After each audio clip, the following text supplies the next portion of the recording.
It was rumored that we wouldn't start till 9:10 tonight. And it's a lie. Started at 9:04 and some change, just before 9:05. But we're only one bro, except we got an honorary bro, Bucks consultant Nicko. How's it going, bud? It is roller coaster-ish, but this week's pretty good. This week's been good. Do you know what today is? Today is the day we were just talking about it, that the Bucks said they won the big games, and then they said, "What did they do tonight?" That's not what I was. That's not. Oh, okay, at, man. All right, we'll talk Bucks in a second. What were we getting at? Today is not your birthday. Brooke Lopez's birthday today. Brolo's birthday. That's why they gave him the night off. Your favorite guy. He is, and he is better at basketball than James Harden. I have proof as well. I'm not going to show it tonight, but there's visual proof. When you talk about what it means to play basketball, it's more than just shooting. And he does a lot of things better than James Harden. Therefore, ergo, he's better than James Harden at basketball. I said it. I believe it. I was right. So you were correct, though, that they gave him off for his birthday, and Giannis and Middleton and Holiday. And they're losing by 30-some points right now. So yeah, they started none of their starters. They totally punted this game. Played in Brooklyn last night, playing in Milwaukee tonight. That's a pretty tough stretch. Yeah, and I mean, look, and they're playing tough too. Hard games, overtime game, battles, right? Those games wear you down. So the NBA is a long season. The playoffs are long. So you got to give dudes a break here and there. And I think it's a good move. I mean, whatever. They're like right there, and seeding, it doesn't matter if they're 1, 2, 3, whatever. Well, maybe. What you think they're afraid of anybody? I don't think they're afraid to face anybody.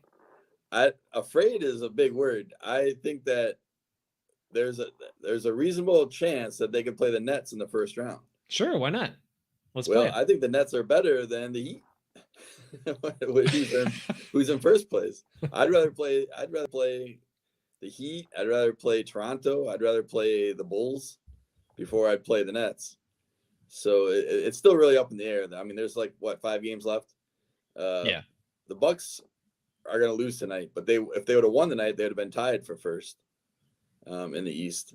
And with that wacky 7, 8, 9, 10 playoff structure, who knows where the Nets are going to end up? I mean, they could lose a game or two and be out of the playoffs before it even starts. So, we'll see what happens. But the Nets are good. A lot of those teams in the East don't scare me, but I think the Nets are the second or third best team in the East. All right, well, let's talk a little bit about the East and the playoffs and the Bucks surging up ahead, and now they were just half game back. Now they're going to be a little more back, and that's fine. Because I don't know. My take is I get what you're saying, okay, and I also understand fans' perspective of saying I would rather have an easier matchup. Totally get it, but this team, come on. Like, these guys are a team, and they're battlers, and they're tough, and they've been through the ringer. They know who they are. They play to who they are. They play together, which is why they won last night. Case in point, right? Like, I love it. I hear all this crap today. Kevin Durant's still the best player, or all this crap. I'm like, how? Giannis is the best player. I mean, are we defining best player by good outside shooter? Like, the better you are outside shooter, is that what it is for player now? Like, what does Kevin Durant do other than shoot outside shots better than Giannis? Giannis, I mean, I don't. What? Name one thing that he does better than Giannis other than shoot from the outside. Free throws. Okay.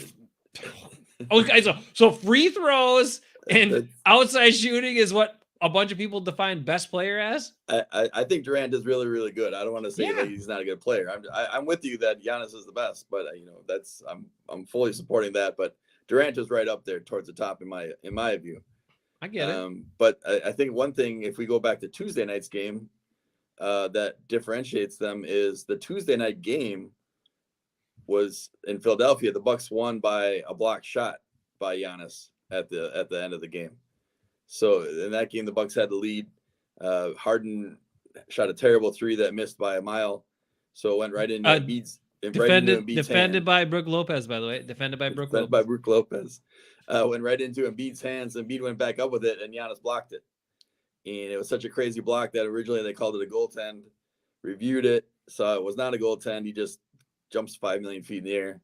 And so he won the Tuesday game against a division rival with defense, which I as great as Durant is, he doesn't win with defense as much as Giannis does. And that was after he had missed a free throw too. So it was after he missed a free throw, which is just speaks to his makeup, why he's the best as well, because he just had a play that he could have got down on, or he could have been like, oh, I'm kind of down on myself. I really wish I made that free throw. I might have dwelled on it. A lot of guys get in their heads a little bit. He's just like, no, what's my next thing I got to do? Let's just play hard all the time. How is he not the best guy? And the other, you continue on, but I have some other thoughts about him too in a little bit. Well, last night's game that went into overtime, he did hit the 2 free throws at the end to take the lead too. So that was, he had missed 2 earlier, so you can't say he's all the way clutch, but he made the 2 at the very end that made the difference. So, that was great. And he had a big step back 3 off this crazy scramble. Holiday made a wild pass and did some other crazy stuff that went on, and they almost lost the ball. He got the ball back in his hands and did a, dribble around, step back 3 and just shot it with confidence and nailed it. Yep. And I get it that he doesn't do that all the time. He doesn't do that as much as Kevin Durant, but I'm sitting here looking at, and we're going to get into Kevin Durant. Another reason why personally, he's not the best in a lot of levels, but we're talking Bucks off the start of the show. I'm not looking at the comments yet. We'll get there in a second. One thing though is I was listening to all this stuff, and some people still saying, well, Giannis is the most dominant player, but Durant is still the best. And I'm like, what is he best at? Is he better at rebounding? No. Is he better at blocking shots? No. Is he better at playing defense off the dribble? No. Is he better at the physical parts of the game, like playing physically? Giannis takes a lot of bumps and a lot of hits and powers through all that stuff. Guys talk to him, when they did the video about him being in the top 75 players, right? A lot of guys talked to him because he was so skinny and so skinny when he first came into the league. And that's what a lot of his early teammates told him, to bulk up, to deal with the bumps, the physicality. Guys are going to, basically foul you, but it's not a foul, and all that sort of stuff. And you got to power through and still make the play. Yeah. And he does it repeatedly. He powers through all this contact and then dunks on people. Like Kevin Durant ain't doing that. I know you want to talk about it a little bit, but I was comparing last night the Middleton foul where it hit the guy's arm and the guy fell down and all that, and he got a flagrant 2 on that one. But that same thing happens to Giannis all the time. It's just he doesn't fall down. he's like bigger and stronger than everybody else. So they do the same thing. And if he fell into the 6th row, he'd probably get, guys get ejected for all the times that they just whack at him when he's going to the hoop. But because he doesn't go down, I think they don't call the fouls on it as much. Yeah. I mean, he still gets his fair share of free throws because he drives it every time. But we can talk about it an hour later, but I don't know if that was a flagrant 2 on Middleton last night, in my view. But I think at least if you're talking about a guy going up for a layup or a dunk and someone smacking down on his arms, that happens to Giannis 3 or 4 times a game.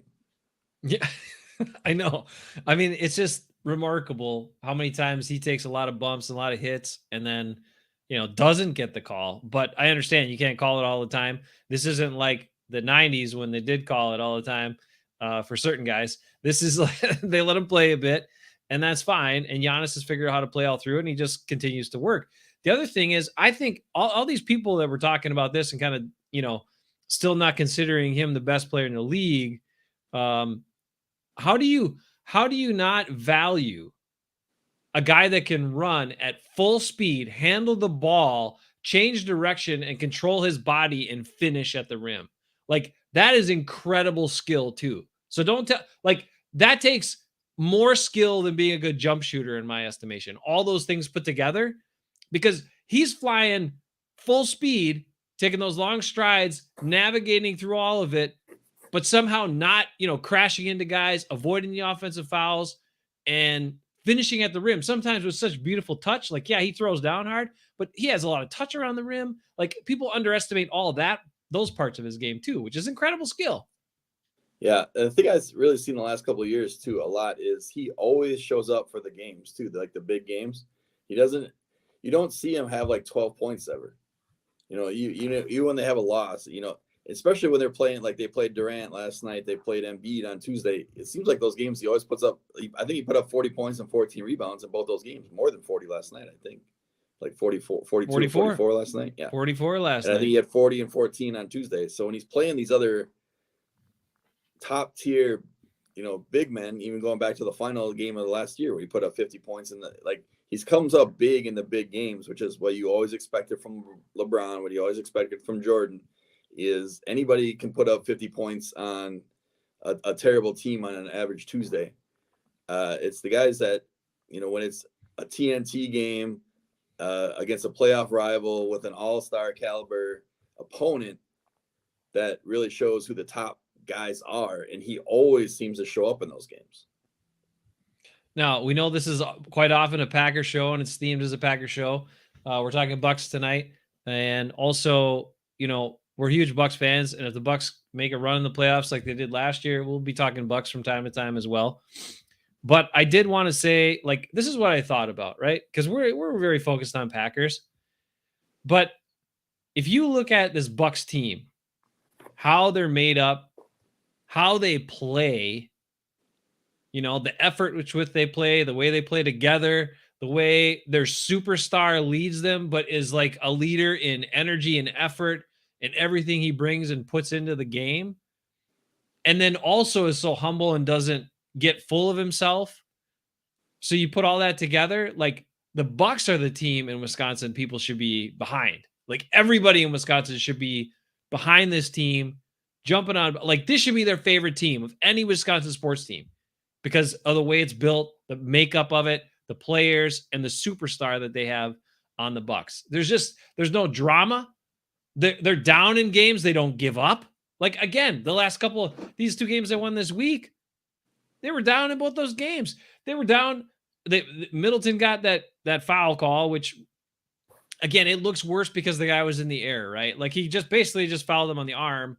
But because the guy was in the air and kind of already leaning forward, he goes down hard and it looks bad and whatever. I don't think it was a flagrant, just seemed like a foul to me, but it looks bad. But he goes out. He wasn't playing that great to begin with, but anyway, he goes out. And then you got to finish the game. Then you go down by 9 points and they still have the makeup to come back because they just keep playing. They don't give up and they just keep playing. They were losing by a decent amount with 2 minutes left. I mean, they were struggling for a long time. They had a lot of turnovers last night, but so did the Nets. Sometimes they're being a little sloppy with the ball, and they got off to a slow start. To your point, it's just always easier to watch football than basketball, because Sundays at noon is when most of the Packer games are, and it's pretty easy to be around watching It's pretty easy to watch every single Packer game. It's not easy to watch every single Bucks game. I didn't watch the game tonight. I probably wouldn't have anyways once I saw the starting lineup. But I watched Tuesday's game and Thursday's game, and it's just not always easy to keep up on all that stuff. All right, I hadn't planned to get into. I understand. There's a lot more games than basketball. Basketball is not quite as popular with the majority of fans. However, the younger fans really like basketball. Yeah. More. So I think as we age and as we kind of continue on, if the young fan base of the NBA keeps growing, then you could have it where basketball cuts kind of right back up there where it used to be, right next to football. I work in Milwaukee, so I see tons of people at my work have Bucks memorabilia all over their desks and cubicles, rivaling. It's pretty close to Packer stuff, Bucks stuff. Which you don't always see in all parts of the state, but where I work at, it's Bucks. Bucks are pretty top dogs. All right, so I wanted to get into the debate about the best player stuff, but I got upset about it, so we jumped into that right away. Sorry about that. Anyway, it just bothers me because I'm like, there's a hell of a lot more to basketball than just shooting from the outside. Okay, I understand it's pretty and it looks enamored. Although if you go back to Ray Allen's career, and especially early in his career, a lot of people didn't put him up with a bunch of players because he was too smooth and had too much good outside shots and didn't, it was too smooth with the ball. And now they're making the argument that Durant's a better player because he's just so smooth, silky smooth. And I'm like, I don't get it. Anyway, that's not beside the point. We're gonna get a little snarky here. We're gonna pick on some of this stuff because it needs to be picked on. Because okay, last night in the game, the difference was the Bucks play as a team and the Nets don't. Right? At the end of the game, Kevin Durant missed a shot to win it in regulation, and then he missed a shot to win it in overtime. Yeah. He missed shots. Yet after, he's whining in his post-game press conference about the reckless play by the Bucks. Oh my God. Oh, there's just this incident here that happened with Wes Matthews. Oh my God. Guys, coming into my landing zone and blah, blah, blah, blah, blah. Well, it's a two-parter here, and I have video evidence, and we'll kind of break down and show you what really happened. Not the over-exaggerated version of it that you got from Kevin Durant and from some people saying highlight stuff. But Nicko, this most often stems from the kick out. So right. How in the hell, and this was really troubling to me in watching games this week, because Harden, of course, we know Harden does it, right? He's lived off it for years. Kick the feet out, kick the leg out, and you get a foul, and then you make your shot, and then you get a foul. You also notice how much Joel Embiid is doing it now? A lot. You learn it from Harden, right? Exactly. Harden's like teaching him. Also, Durant, kick out most of the time. He kicks out as well. And Kyrie was doing it quite a bit too. So you don't go up like they're kicking out and creating so much more space. So you can't even guard their jump shot, right? Like you have to go way to the side to guard their jump shot because you can't get anywhere within like a few feet of them in front of them. And it's crazy. It's crazy. Yeah. That has been one thing that I've really not liked about the NBA over the last couple of years is the guys that you can tell that the offensive player is creating the contact on a jump shot. They're absolutely like, they're not trying to make a basket when they go up to shoot. They're trying to throw the ball in the general direction of the basket and then make sure their shoelace touches somebody else and they can fall down. The league definitely made it a point in this offseason because, I mean, even when you look at like NBA Twitter, it's always just people complaining about that stuff. Like how like nobody wants to watch somebody just flop down and get free throws all day long. It's just not fun to watch. So the league tried to crack down on it, and I think that they have. It hasn't completely gone away, but it's not as bad as it was the last couple of years. This year, I don't think. But I get what you're saying. But I'm saying like they do it all the time. So what you're doing as a defensive player, even because they're not calling fouls on it all the time, like they were for a while, right? They've stopped doing that. So that is good. And it's helping the game. But what the player is still doing by doing that, they're creating a bigger landing zone, right? Yeah. And when they have that bigger landing zone, you can't be in their landing zone. So the defender has to stay, either an extra 2 feet back where you can't even really get in their face, or what I saw a bunch of Bucks guys do were kind of go to the side and then reach over with their arm to try to get a hand in the face or deflect the shot. But their body was way off to the side so they could avoid that kick out. Yeah. By those players. In previous years, when you guarded Harden, you had to make sure you were nowhere near his feet. Because you can watch, and I always single him out, but Trae Young is kind of the same way. Some of these guys, you watch them in warm-ups, and they do like we all learned in, Pee Wee basketball. You go straight up and shoot, and you come back down. And you shoot it, go up, come back down. And then when you see them in games, they go up to shoot, and then they land like 2 feet in front of the 3-point line. Like, that's not how you shoot shots. That we've seen you shoot 5,000 shots. You go straight up, and then you come straight down. And then so when all of a sudden you see these guys land 2 feet in front of it, and then they step on some guy's foot, and they're like, "Oh my God, this guy tried to put his foot underneath me." Is like you didn't shoot in a way that a normal person would shoot. So it's hard to crack down on, but. The one last night was a little bit trickier because Matthews came from the side instead of being straight on. We'll take a peek at it. Here it is. And the thing is, and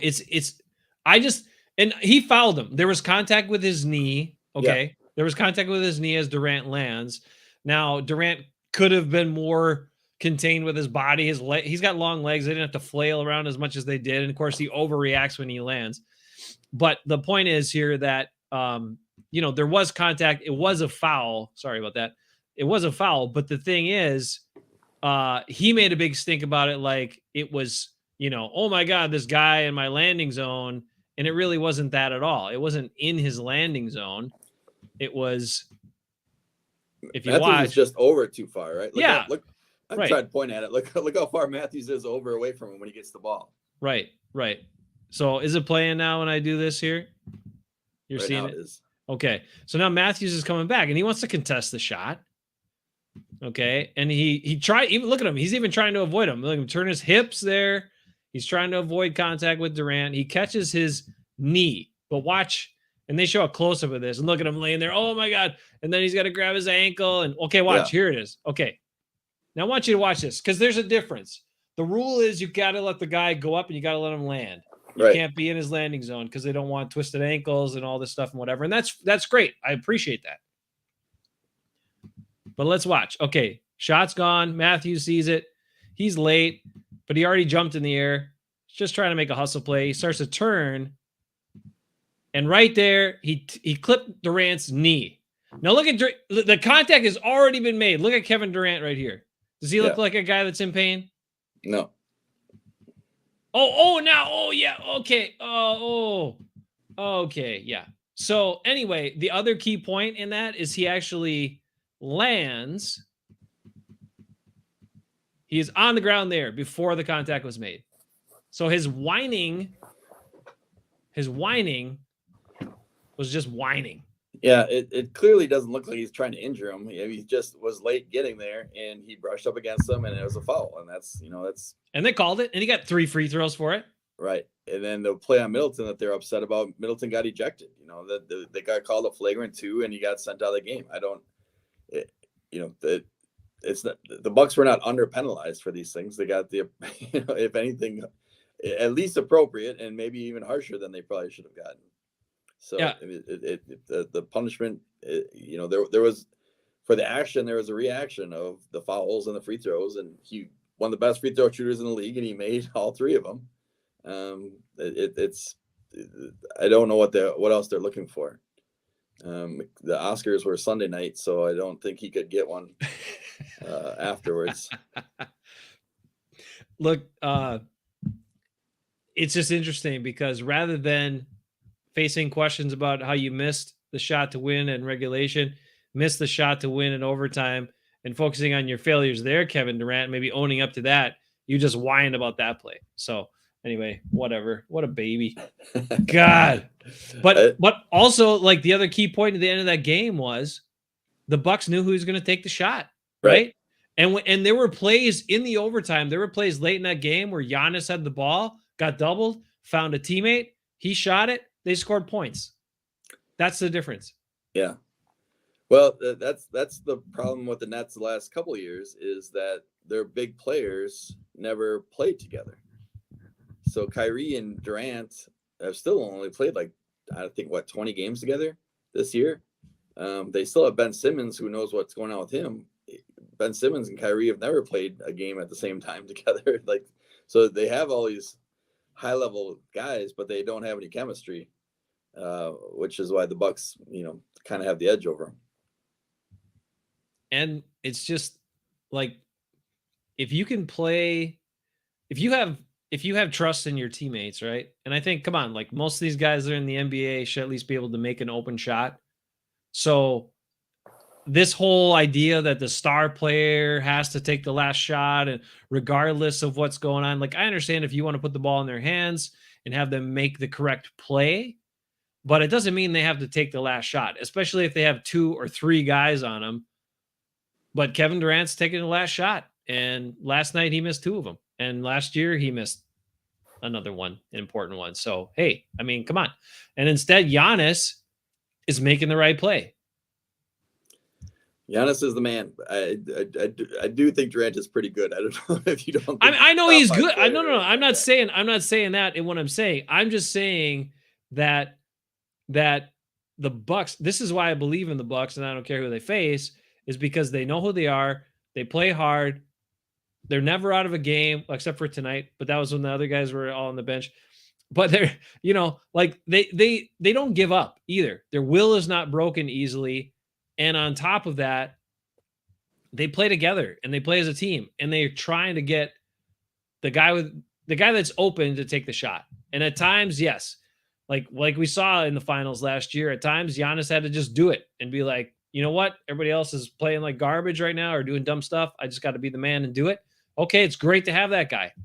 But then when guys are playing well, you use them, you keep them in the game, it's good. And they play together. So I like it.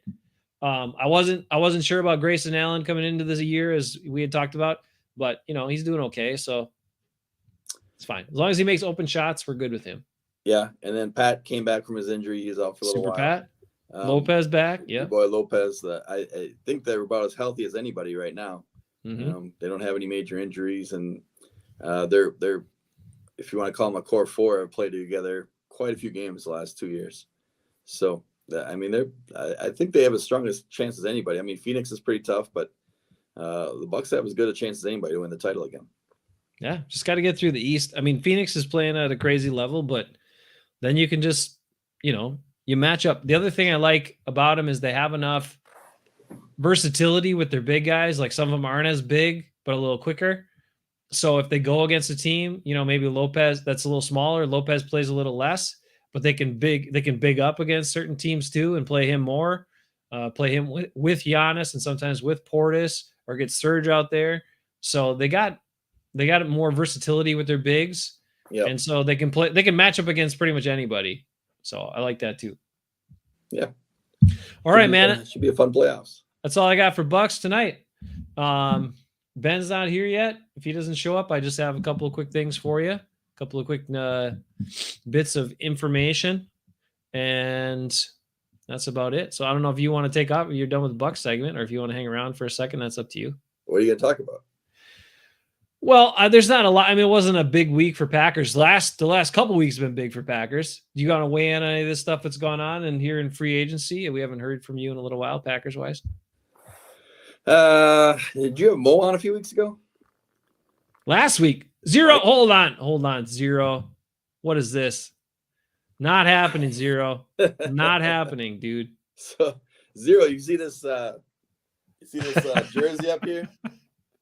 I bought that a while before I put it up because I was a little bit scared before he signed his last contract that he might move. So I didn't hang it until I bought it, but I didn't hang it up until the day he signed his Supermax deal. So I think as long as the Bucks stay winning, he should be.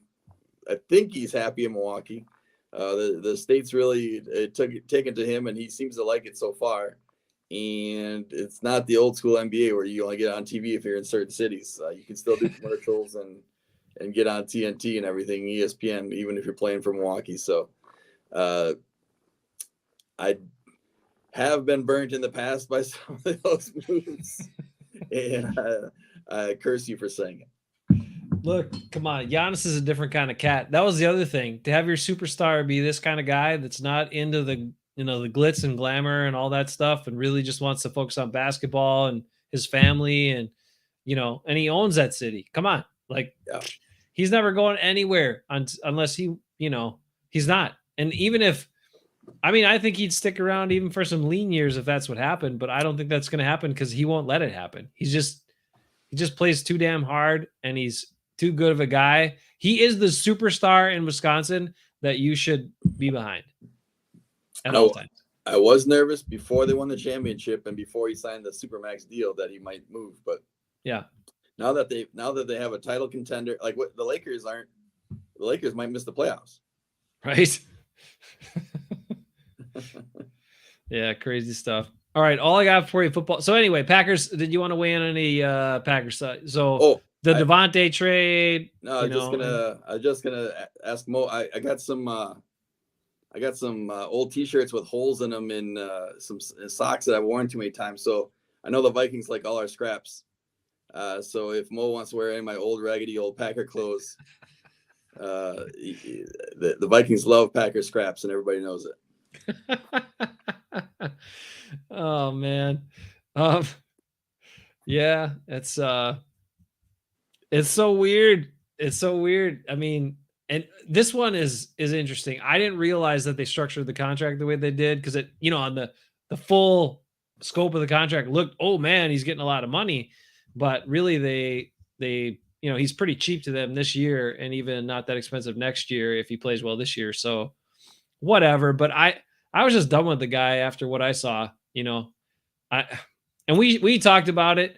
We saw how much he slacked off, and then all last year the problems when he wasn't named captain, and oh my god, and then all of a sudden he's hurt and had some back injury, and then he's like talking in his presser with the Vikings about how how he came back from the back injury. He's like, yeah, I don't know many guys that did that before. I'm like, I can name a guy on the Bucks that did that in less time than you this year. Brook Lopez is already back, so. It's been done before, Za'Darius. Plenty of guys have had back surgery and come back and played in the same season. You douche nozzle. Didn't they take like Shannon Sullivan or something like that too? Yeah, Shannon Sullivan's there. There he is. Ben's in the house. Looking at Minnesota scraps, there's Ben. So, Ben, I don't have a lot, but I do have one thing here, football-wise. Nicko's getting that. Nicko, what do you think about Rasul Douglas being back? Are you as excited as Ben and me?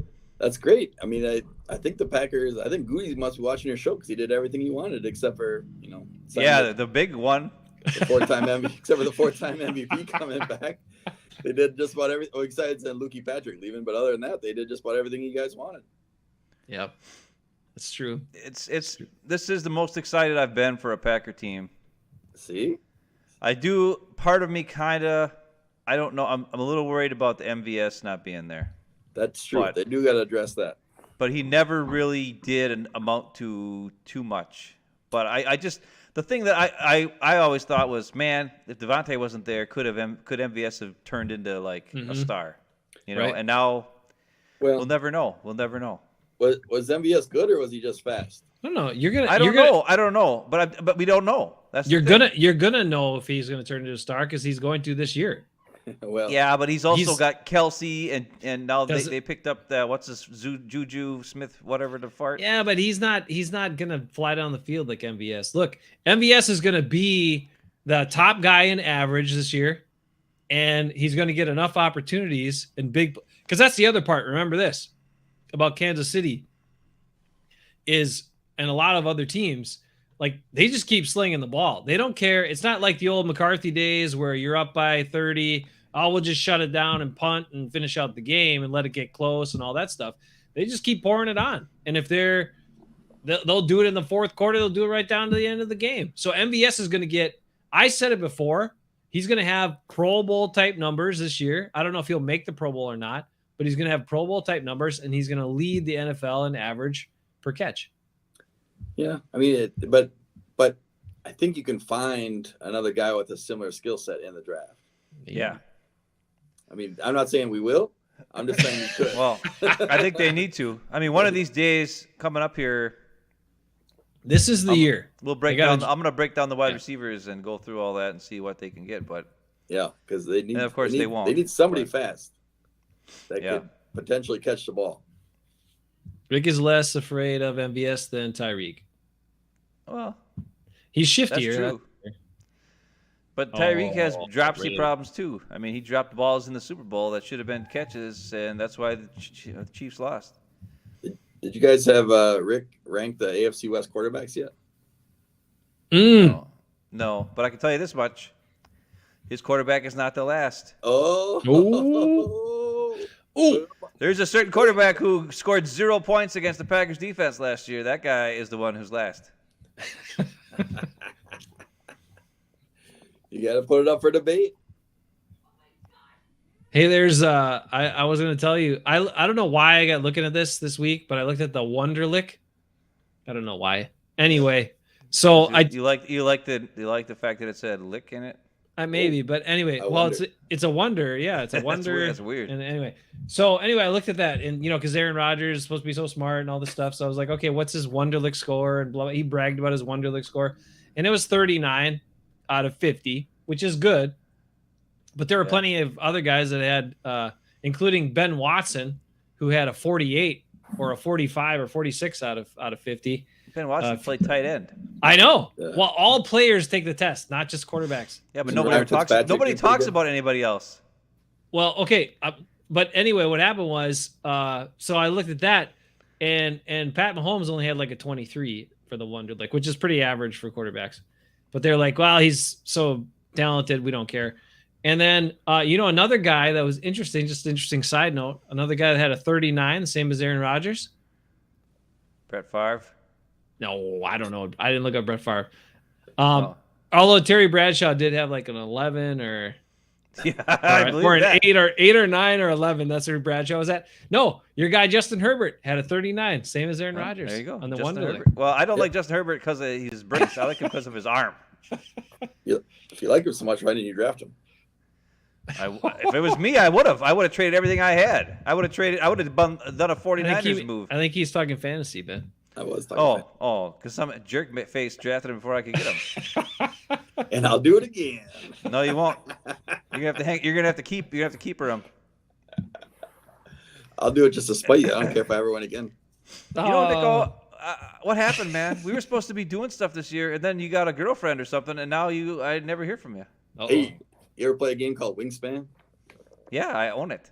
Yeah, that's all I ever do now. With your girlfriend?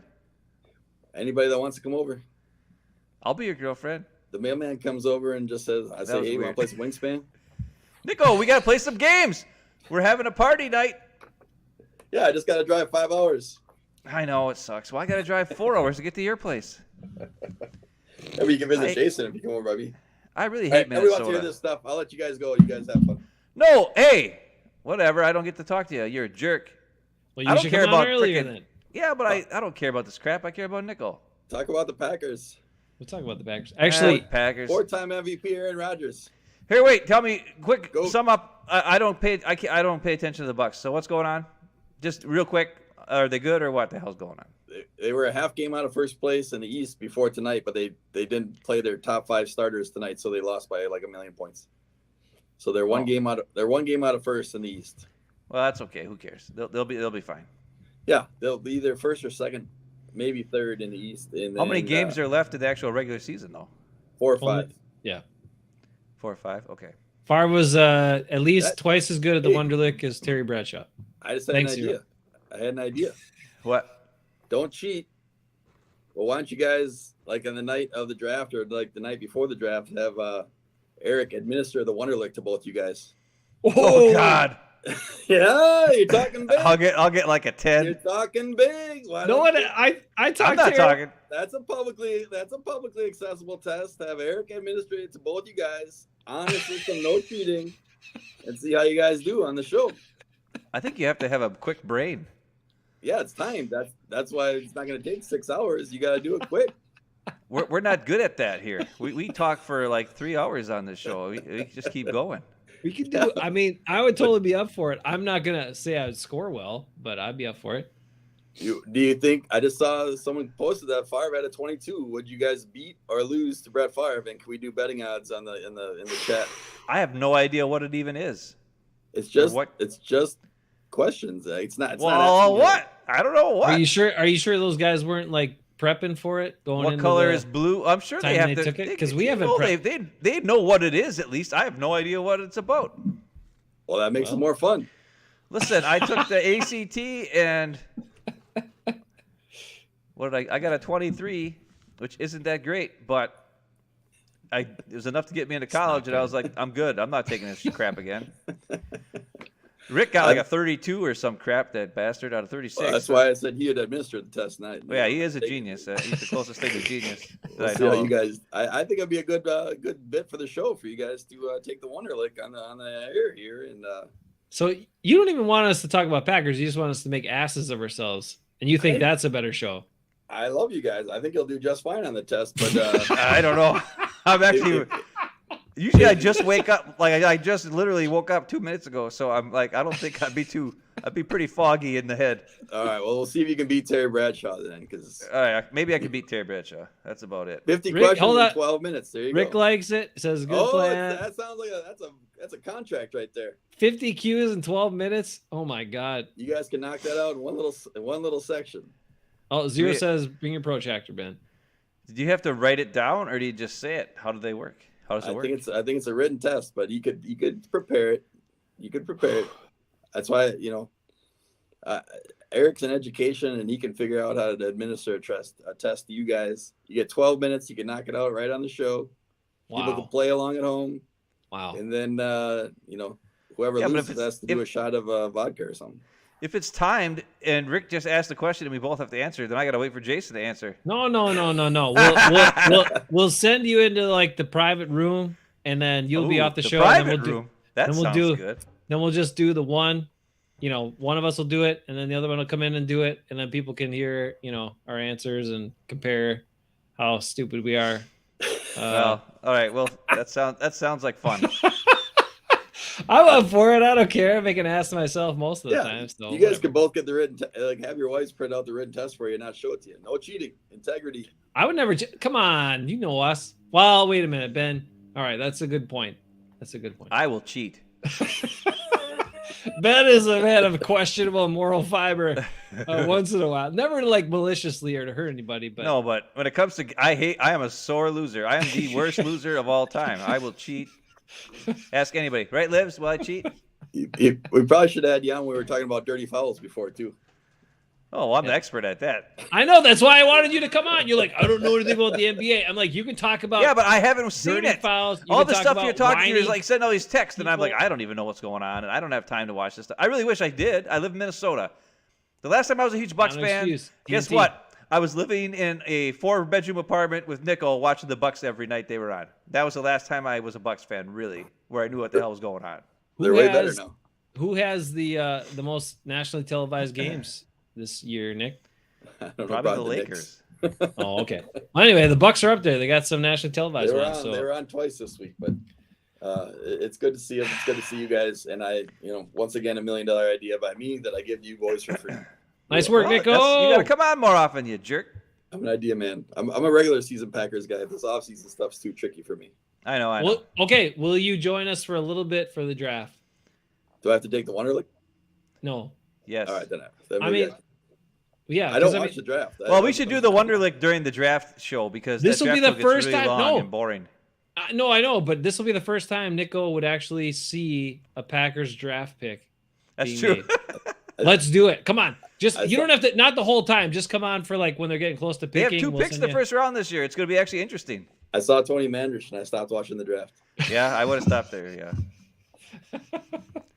All right, think about it, Nicko, but we try to get you on for that. All right, Nicko. Good to All see right. you, dude. All right.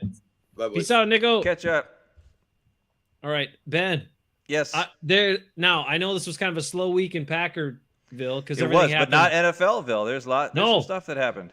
A lot of guys talking, a lot of coaches and front office guys talking, Yeah. and they said some interesting things. Now I don't know about the Packer guys, but guys on other teams got Yeah. my attention this week. I'll tell you that. Okay. What- Well, what, what did they about say? for What you? happened? All right, let's sneak a peek here at a former Packer coach and current Denver Broncos head coach, Whoa. and what he just dropped accidentally. Apparently he didn't mean to say this to everyone, but this is also proof that if I were GM of the Packers, they would be awesome this upcoming season. Just a heads up. All right. Let's take a look at one Nathaniel Hackett, what he had to say Wow. this week about Quinn Miners in trenches. Quinn Miners as the Broncos starting right guard. He's very excited for him. Nathaniel Hackett has nailed down another piece to the puzzle known as the Broncos offensive line. He says the sky is the limit for him right now. He said in Palm Beach, he's a guy who didn't play the whole season. He kind of jumped in there towards the end. I really like what he does. I still remember when he was coming out of college. He had the videos in the forest working out. I know he's working out hard right now. He's going to be really good at right guard for us.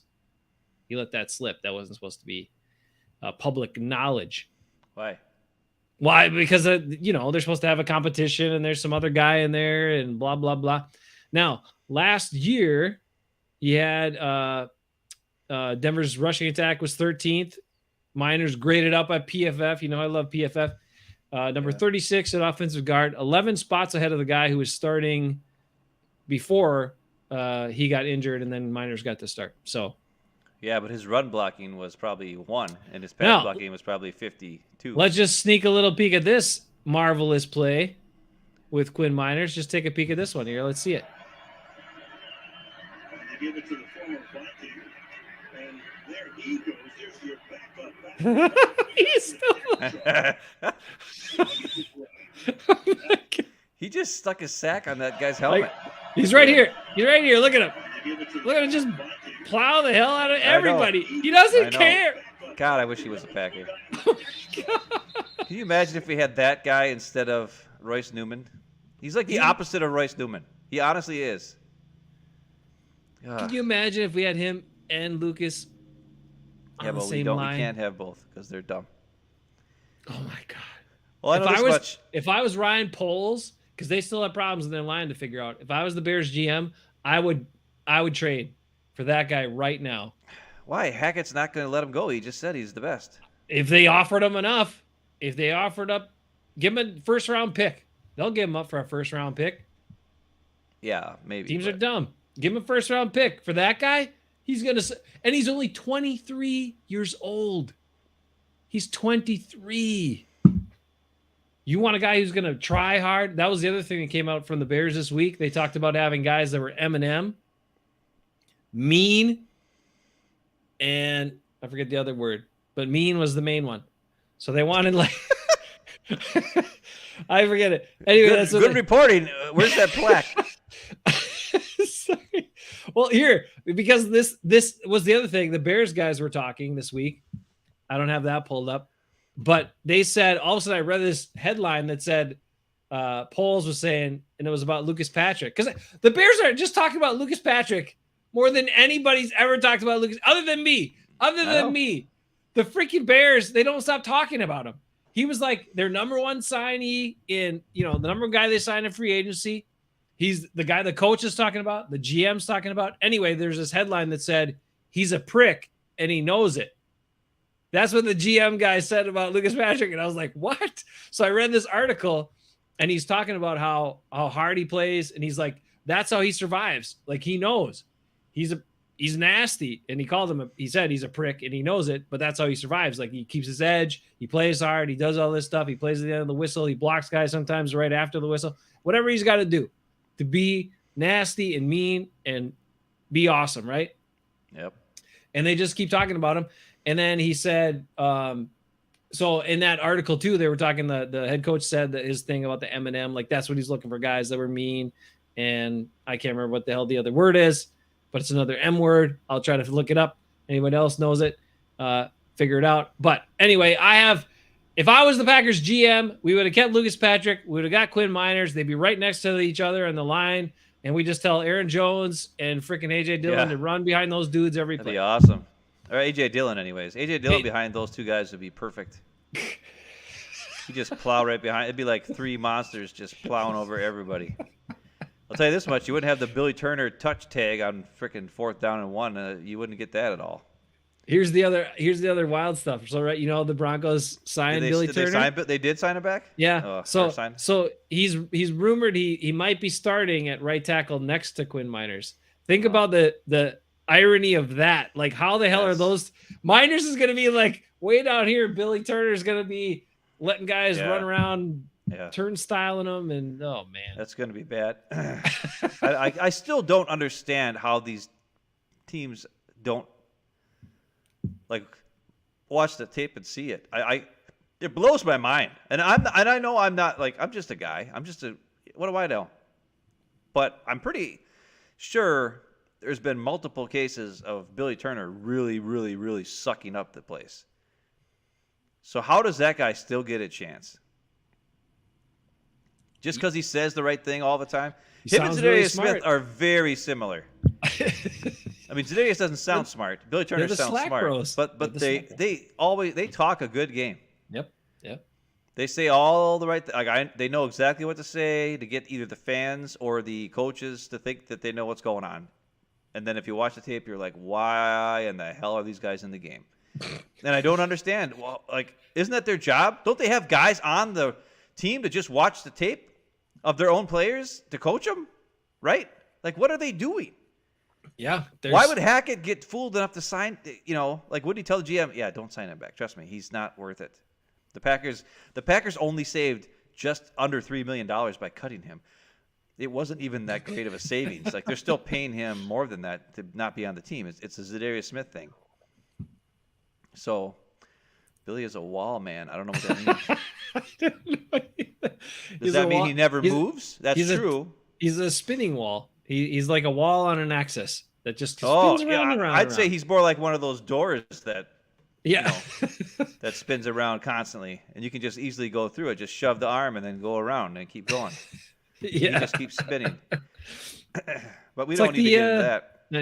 Anyway, he's not in the Packers' problem anymore. But anyway, I was excited for Quinn, and I'm excited for Lucas and all that stuff. Yeah, that's good stuff. Okay, well, what else? Anything else? I thought there was some controversial or something. That's the only stuff that caught my. No, I just heard guys like, I'm like, damn, these guys are talking about offensive linemen and they're excited about them. And I know you love offensive linemen more than I do. Those are my two favorite players in the NFL right now. Well, that's because you were a 165-pound guard.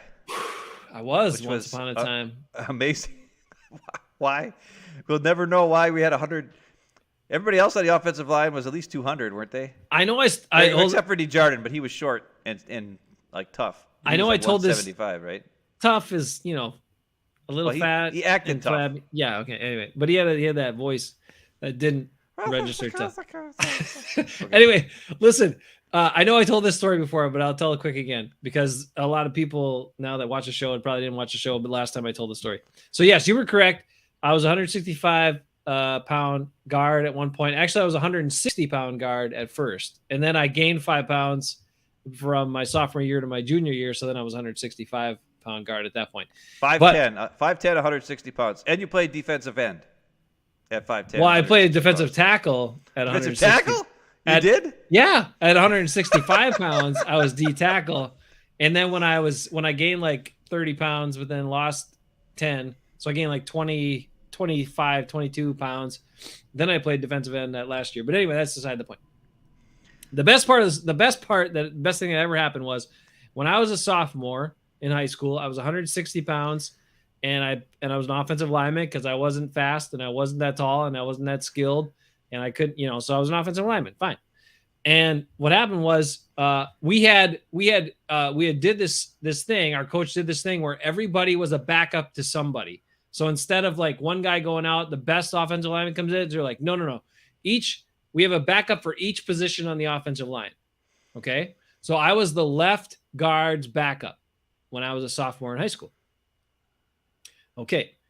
The guy that was starting at that point, when he was a senior and I was a sophomore, was Don Dahl. And at that point, Don Dahl was a much larger man than he is even today. Yeah. He was 265 pounds. So he was 104. He was 105 pounds more than me. And yeah. I was. Or was he 6'2"? I don't know, but he was tall. No, he's pretty tall. He's like 6'4" or whatever, right? 6'4", 265 pounds. He's a big dude, right? So, but one game, he got injured. And that particular season, we had a lot of size on the offensive line. So we had him. He was 265. Guy next to him was like 250. Guy in the middle was like 205. The center, he was a little smaller. That was Gartsky. Then on the right side, we had a 230-pound guy and a 240-pound guy. So big. Center was a little smaller. Don goes down. Insert little 160-pound me at left guard. And then when they showed like the camera footage, it was like huge guy. Whoop, huge guy. It was insane, like looking across the line. And when I went in the game, the guys on the other side like were just like, what the hell is this? You know, because they saw all these huge guys the whole freaking game, and then this tiny little dude came in to play left guard for a little while, like the last like 5 minutes or something. Anyway, Did you get your butt kicked or what? I did okay. I was scrappy, you know. And, You Lukey Patricked it. I know. You're like the Yeah, Lukey Patrick of I scrapped him, Algoma Wolves football. but it was hilarious how like 105-pound difference for the backup guy that came in. So anyway, that was the best part that I could tell. It of was any still football. dumb that they moved you from tight end in the first place to the guard. I was Like, too short. It made no I was sense. too short, not that fast. Who cares if you're too short, not that fast? You could catch everything. It was dumb. It was dumb. I know. I'm not that good. It's stupid that an injury like, happened to the quarterback, which then led to them moving the quarterback from the tight end to quarterback because you used to play quarterback, and then they moved you to tight end. You know, finally your senior year, and then of course, guess what? That was the best year you guys ever had. Duh. I mean, it makes no sense. It doesn't matter. Whatever. It was like 100 million years ago, and nobody cares about that part. All right, so continuing on. I cared. I was there. I cared. Anyway, it was a great story about how much more or how much less your backup weighed than the guy that was starting on the offensive line. All right, so let's see. And then fall down. Yes, Rick, I did fall down a lot. I couldn't run after the catch. I was Lazard. Yes, thank you. That's more like Robert Tonyan, or actually, what's his face? No, Robert Tonyan just can't. Robert Tonyan just can't break any tackles. I tended to fall down because I tried to run really fast and I wasn't fast, and I fell down. And anyway, that's beside the point. Why don't we just do the Wonderlic test tonight? Whatever. Okay, Packers didn't do a lot this week. Who did stuff this week that caught your attention? Those were the things that caught my attention. Quinn Miners and the Bears. The team that everybody else in the world knows as the Bucks. That's the big story of the week. There's no story there. Bruce Arians. There's no story there. No story there. During the combine, Bruce Arians was excited to coach up whoever the quarterback was going to be. He was excited to be the coach. He was reinvigorated at 68 years old. You love drama and conspiracy. You love it. And all of a sudden, now he's just retired or stepped away after Tom Brady comes back. What's 34 mean? I don't know. I'm just putting Jonathan's comments up there. I'm not getting them either, but we're cool. Bucks. This team, 34 for the real Bucks, the Milwaukee Bucks. They are the real Bucks. I'll give you that. And, side note, Giannis passed Kareem Abdul-Jabbar's franchise scoring record last night. He is now the all-time leading scorer for the Milwaukee Bucks. Really? Yep. Can I say one more thing about all-time leading things? Yeah. And I don't want anybody to take any Devontae Adams fans to take this the wrong way, but I'm so glad they traded him right before he could break all the records. Because he would have broken like all the records this year. Yeah.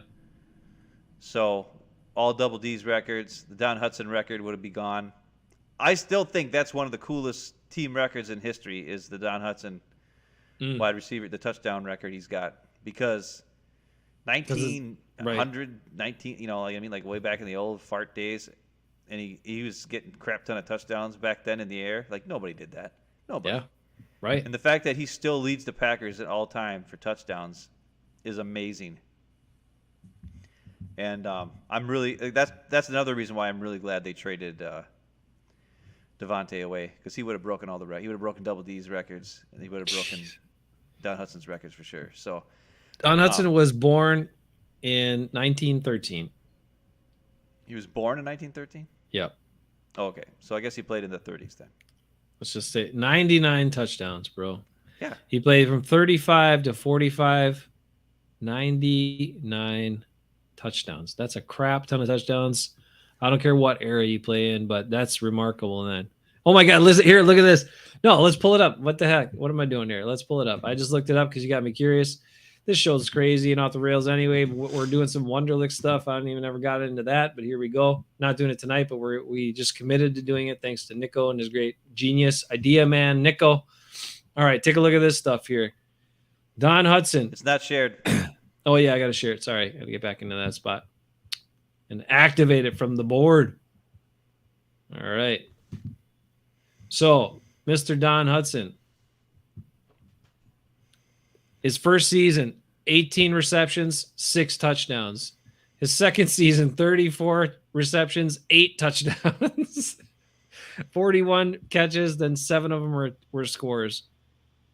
Like, and these averages too. He's got a career average of 16.4 yards per reception, 99 TDs.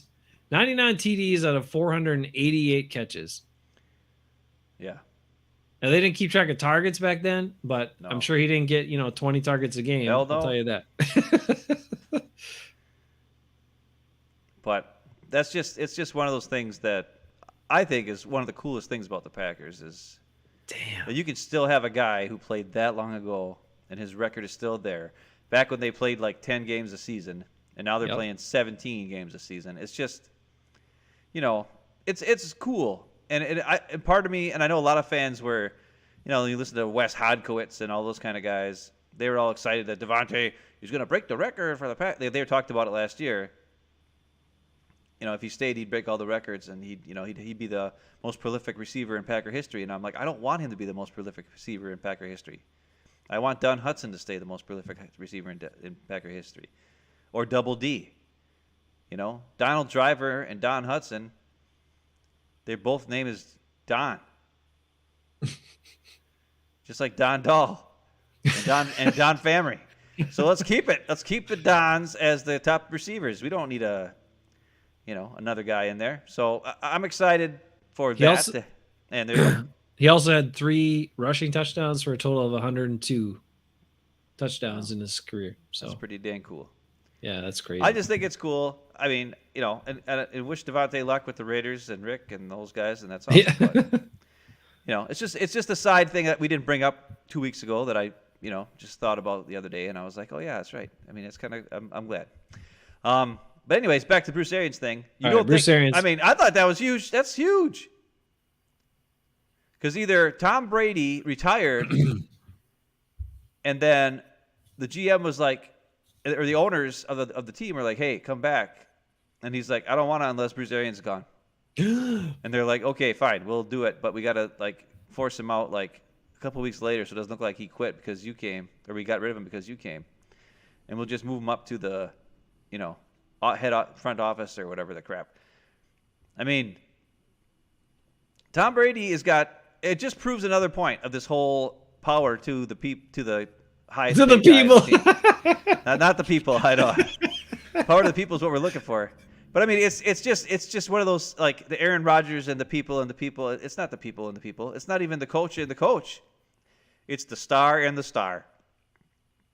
More and more, the NFL is turning into the NBA, which is going to turn people off, including me, if they don't watch it.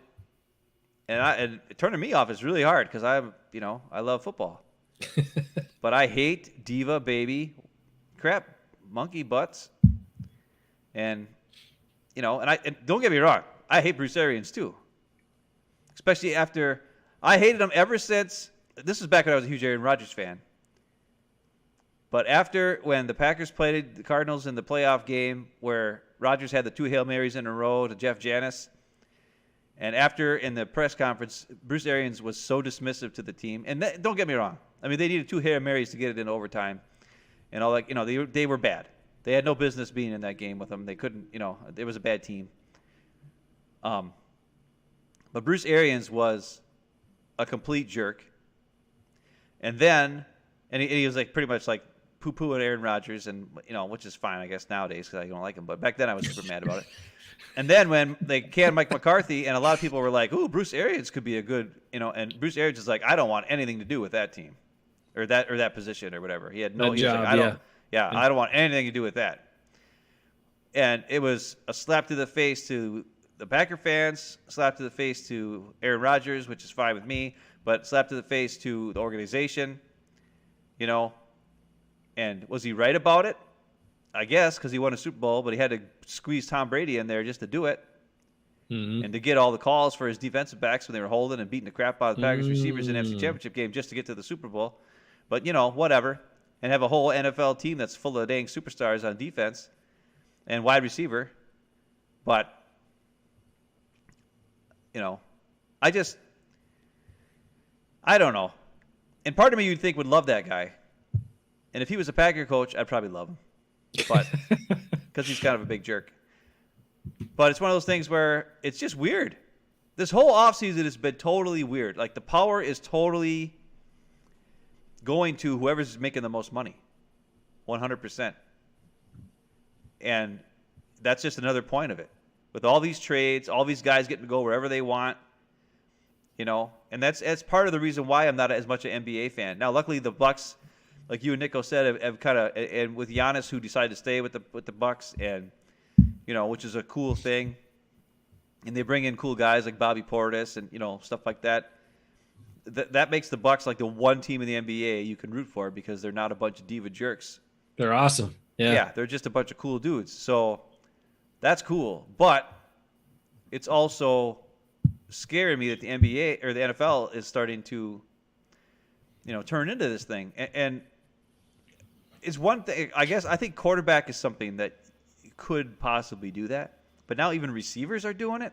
The other thing I saw, finally, somebody had an article about DK Metcalf and how Packer fans want DK Metcalf so bad. And the article was like, the Packers are not in the market for, they don't want to pay a receiver top money like that. They just aren't going to do it. So all these fans who keep saying that they want to trade for all these receivers, they're not going to do it. They will never do it because they aren't going to pay them. And I hope that Goody and Mark Murphy and those guys keep that stance forever, because you can't afford to pay a guy who gets the ball, at the most 10 times a game, usually less than that amount of money. Quarterback touches the ball every single play, fine. And even a speed burner receiver like Tyreek Hill, who is very important to the team, still needs Kelsey and other guys and Mahomes to get him the ball. Yet people are paying him $20-some million a year. And Devontae Adams, I mean, come on. I mean, it's just dumb. So I'm very, very excited that the Packers aren't doing that. And now they'll probably go around and trade for somebody and give them a big contract, which I hope they don't. But, I mean, that's not something that they are willing to do, I hope. And I don't think if they're able to do it with the money and the salary cap at this point. So those are two things this week that I saw just kind of, swish it through some pages and whatever, the whole Bruce Arians thing. Well, that was everywhere. And then the whole, the fact that somebody finally wrote an article about what we've been talking about for weeks is that the Packers aren't going to pay, the money to these receivers. So, yeah, that's cool. I'm good with that. Yeah, I mean, DK Metcalf, come on, it's like he's, and it was also the timing of the contract. Like, it would be different if you could get like a stud wide receiver for one more year under his current contract and then not have to do anything for another year down the road, and you see if he works out and whatever. Okay. Chase Claypool. Right. But like a guy like that, as soon as you bring him in, you're going to have to extend, restructure, offer him the big contract, get that all taken care of. They don't have the money for that. So it is time for them to go the cheap way and see what a bunch of these young guys coming into the league have done and made impacts. And like you said, finally draft receivers. Packer fans been clamoring for it forever. Okay, do it this year. Well, and which is the weird part. Why? When you brought Rodgers back, I didn't like it also because of that. Because his whole thing about God, you gotta trust you, and you gotta see the game and understand all my checks and understand everything I'm thinking and blah blah blah before I'll trust you and throw to you 100 times. And so you're at a spot right now contractually and money wise. You need to get young receivers on rookie contracts that can make an impact. But how much time is that going to take for your quarterback to warm up to him and use him? I don't know. Well, Matt LaFleur is concerned about it, and Gutekunst said that they're pretty much going to have to do it this week when they talk to him at the owners' meetings and all that. Well, they better communicate, keep the communication going so great with Rodgers, and make sure that it's communicated to him that you're going to have to play with these rookie receivers and not expect them to think exactly the same way as you after knowing you for a month or two. So come on, man, just throw him the ball. Antonio got $7 million a year. What? Who? Who? Is that Antonio Brown? Did he get signed by somebody? What is this, Jonathan? Talk to me, bro. Oh, I need some more there too. Let's see. We'll get to that. What does Rick say? Oh yeah. Rick also echoes it. Jonathan Antonio is lucky. He got $7 million per year. Maybe get lucky with an old guy looking for one more shot. Well, Larry Fitzgerald. Andy Herman did a video in the last couple of days talking about all the receiver possibilities, and he named about 20, 30, 40 million guys. And most of them were not interesting to me. But he did mention 1998. Oh, Antonio Freeman. Is that what you're talking about? Okay. Yeah, stone hands. But that's a couple things. That's something I wanted to bring up. I haven't watched all the tape on these guys. Okay. But there's one guy in particular I've heard a lot of people say the Packers should draft in the first round, and I say, please God, no. And I know the last time I said that it was Justin Jefferson, and I was totally wrong.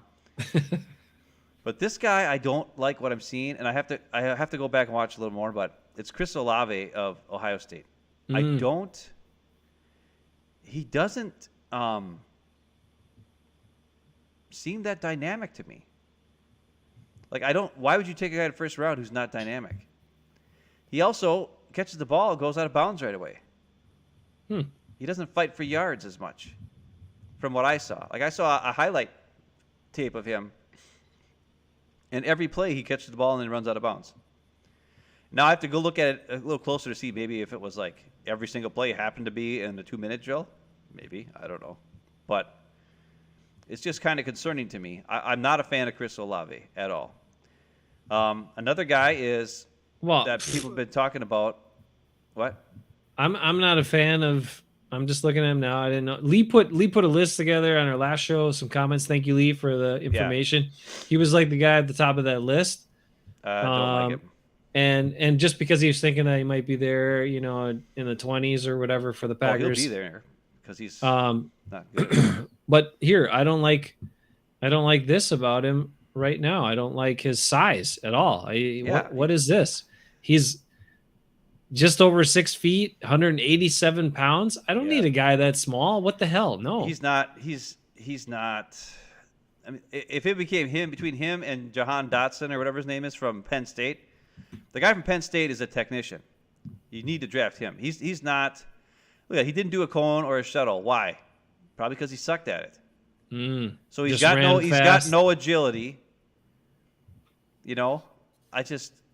And only basically 4.4. I know he got the 3.9 in there, but he's basically a 4.4 receiver, which is good, but that's not game-breaking speed, right? Here, go find Alec. What's his name? Alec Pierce. Alec Pierce. That's another one Lee had on his list. Yeah, well, he's a guy who Chris Sims calls him a faster Jordy Nelson. I don't think he's faster than Jordy Nelson. I think Chris Sims needs to look at the old tape of Jordy Nelson. But I watched his tape. He is interesting. It looks really weird when he catches the ball. I don't know what he does exactly, but it doesn't look natural. And maybe it's because I've been watching Devontae Adams catch the ball for so many years because Devontae kind of does that last second hands. But Alec Pierce, he puts his hands up way early, and he's got he's white guy, so all you see is white arms. It kind of looks like Jordy, but even Jordy had later hands than that. But the thing that's interesting is, remember we have look at that, he's 6'3.5", so he's even taller than Jordy. Right. 211, so he's decent size, and they got room he could put on a few more pounds, be bigger. And he ran super fast. 4.33, yeah, okay. Look at his shuttle's good. Yep. His vertical is 8 inches higher than Chris Olave's. Chris Olave had a 32. This guy's got a 40. This guy is so much better than Chris Olave. I mean, this is a guy they should draft if they can. His issues. Apparently, he's really smart. He's an all academic, all American or whatever. So he's a smart kid. Super good size. He's got pretty good hands. I did see him double tap a couple balls in the highlight tape I watched of him. So that kind of scared me a little bit because we don't need a guy who's going to double tap hands and stuff. But one thing I do know is his quarterback is considered one of the top quarterbacks in the draft this year. And I got to tell you, I watched a bunch of balls. There was one time where he was so wide open and the ball was so overthrown, he had to dive for it. He was like 20, nobody was like within 20 yards of him. That's how open he got. And the ball was just thrown so far over him that he had to dive and go to the ground to catch it. And he couldn't even get back up and run after that because the guys got there in time. So that should have been a touchdown for like 70-yard touchdown. It was only like a 30-yard completion because the quarterback was all over the place. But the other thing is the Cincinnati tie. And I don't know if those coaches are still there. But remember, Matt LaFleur has got some kind of connection with the Cincinnati coaches, right? All the way back with Josiah DeGuara. Right. So if the Packers have an in and they know some secret stuff about this guy, we'll know. If they take Alec Pierce high, we'll know they got the down low from the coaches and stuff about what this guy's like. And if they pass on him, we'll also know what he's like. You know what I'm saying? Mm-hmm. But I got a weird feeling Alec Pierce is going to be a Packer one way or another, I think. Based on his size, his speed, his potential, and the fact that he's a white receiver. I mean, let's face it, the Packers always get white receivers. That's what they do. Right. You know, I mean, Jeff Giannis and Jared Abbrederis and Jordy Nelson and Kumaro. And yeah, I mean, it's something's going to happen.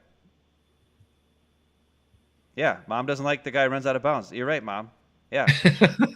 You're right, Mom. That's what Chris Olave is. Except he's shorter, lighter, and a little bit faster than Devontae Adams. But he still runs out of bounds right away. What's the point if you're going to run out of bounds right away? Give me Jahan Dotson. He's a better player from Penn State. Give me Alec Pierce. He's tall and fast. I think he's got to work on his hands a little bit. But the other thing is Chris Olave, they say, is a body catcher. So we don't need an Antonio hands body catcher. No. When Rodgers is throwing you the ball. No, you need to be a hands guy.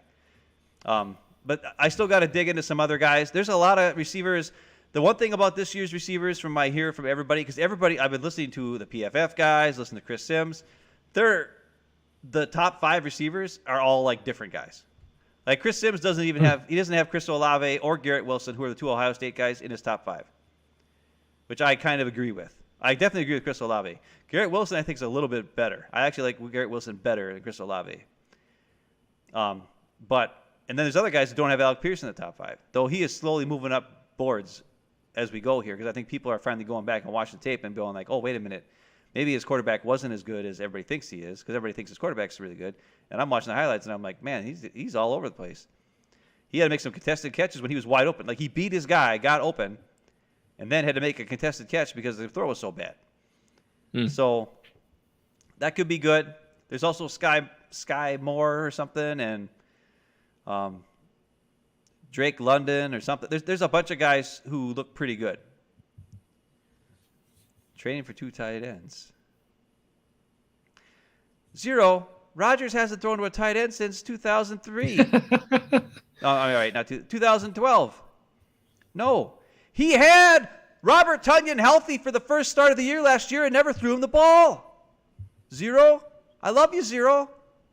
But he's not. No. He hates tight ends unless their name is Big Dog. He loves Big Dog. We all know that.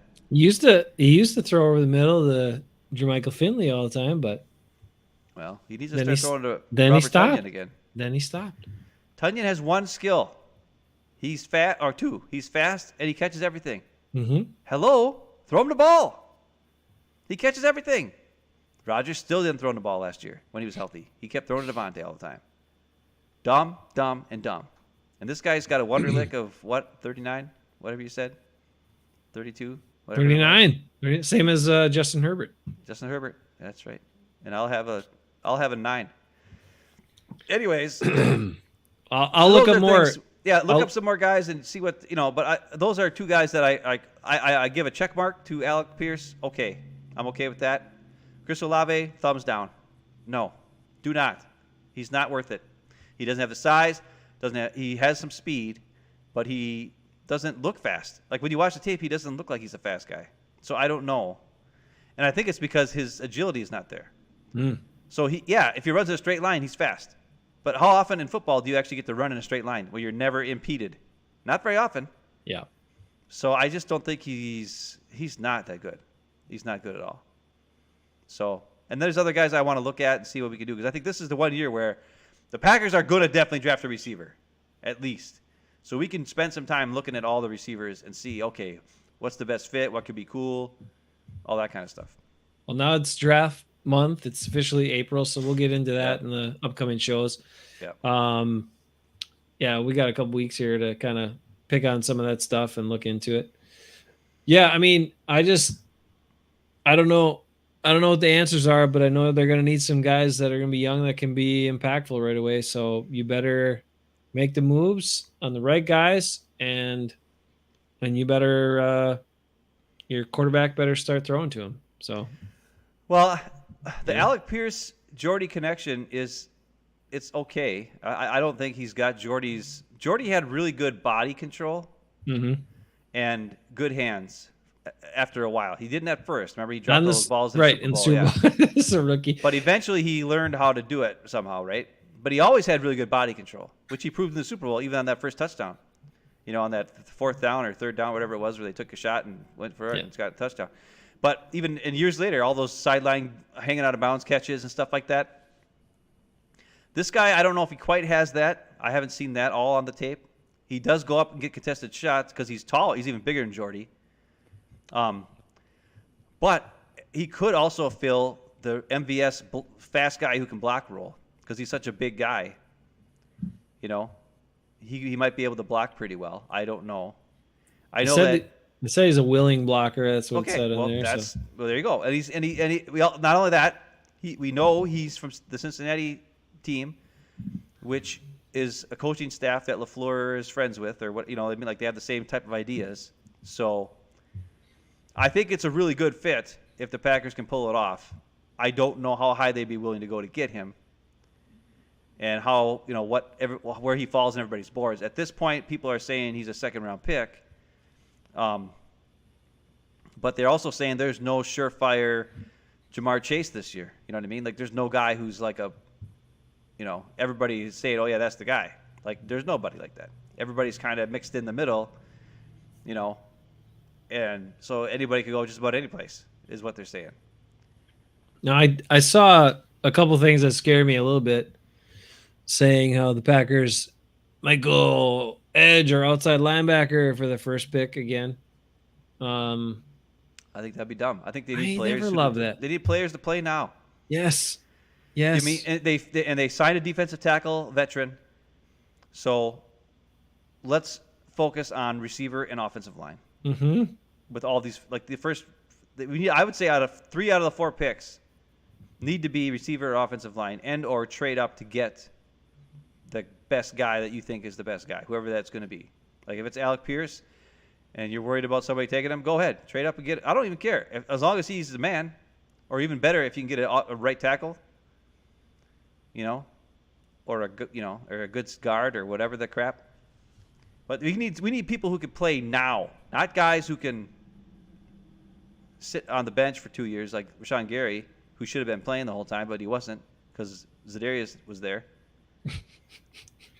And as soon as he's gone, oh wow, or he's hurt, and then look at Rashawn Gary, and the Packers defense goes from bottom half of the league to top 10. Now Wow. I know they're not deep at outside linebacker. They need some more guys there, Yes, but they do. you don't. But you don't need a early pick there. You don't need a first round pick there. Get some depth. Get some, 4th round, 5th round, Right. whatever. Fine. You can't waste a first round pick on a guy who's going to play a couple snaps a game. You know, I mean, let's face it. Are they going to use? They're usually going to put Gary and Preston in there most of the time. So why would you? I mean, they're going to need breaks. I mean, the ideal situation would be they're all 3 and outs. They're never going to need a break, right? They play 3 downs, do their job, and get the offense off the field, and they never get tired, right? That's what we want to see. So, and I think this defense could possibly do some of that if they play smart, especially with with the corners they have now, with if Jair's healthy, with Douglas and Stokes.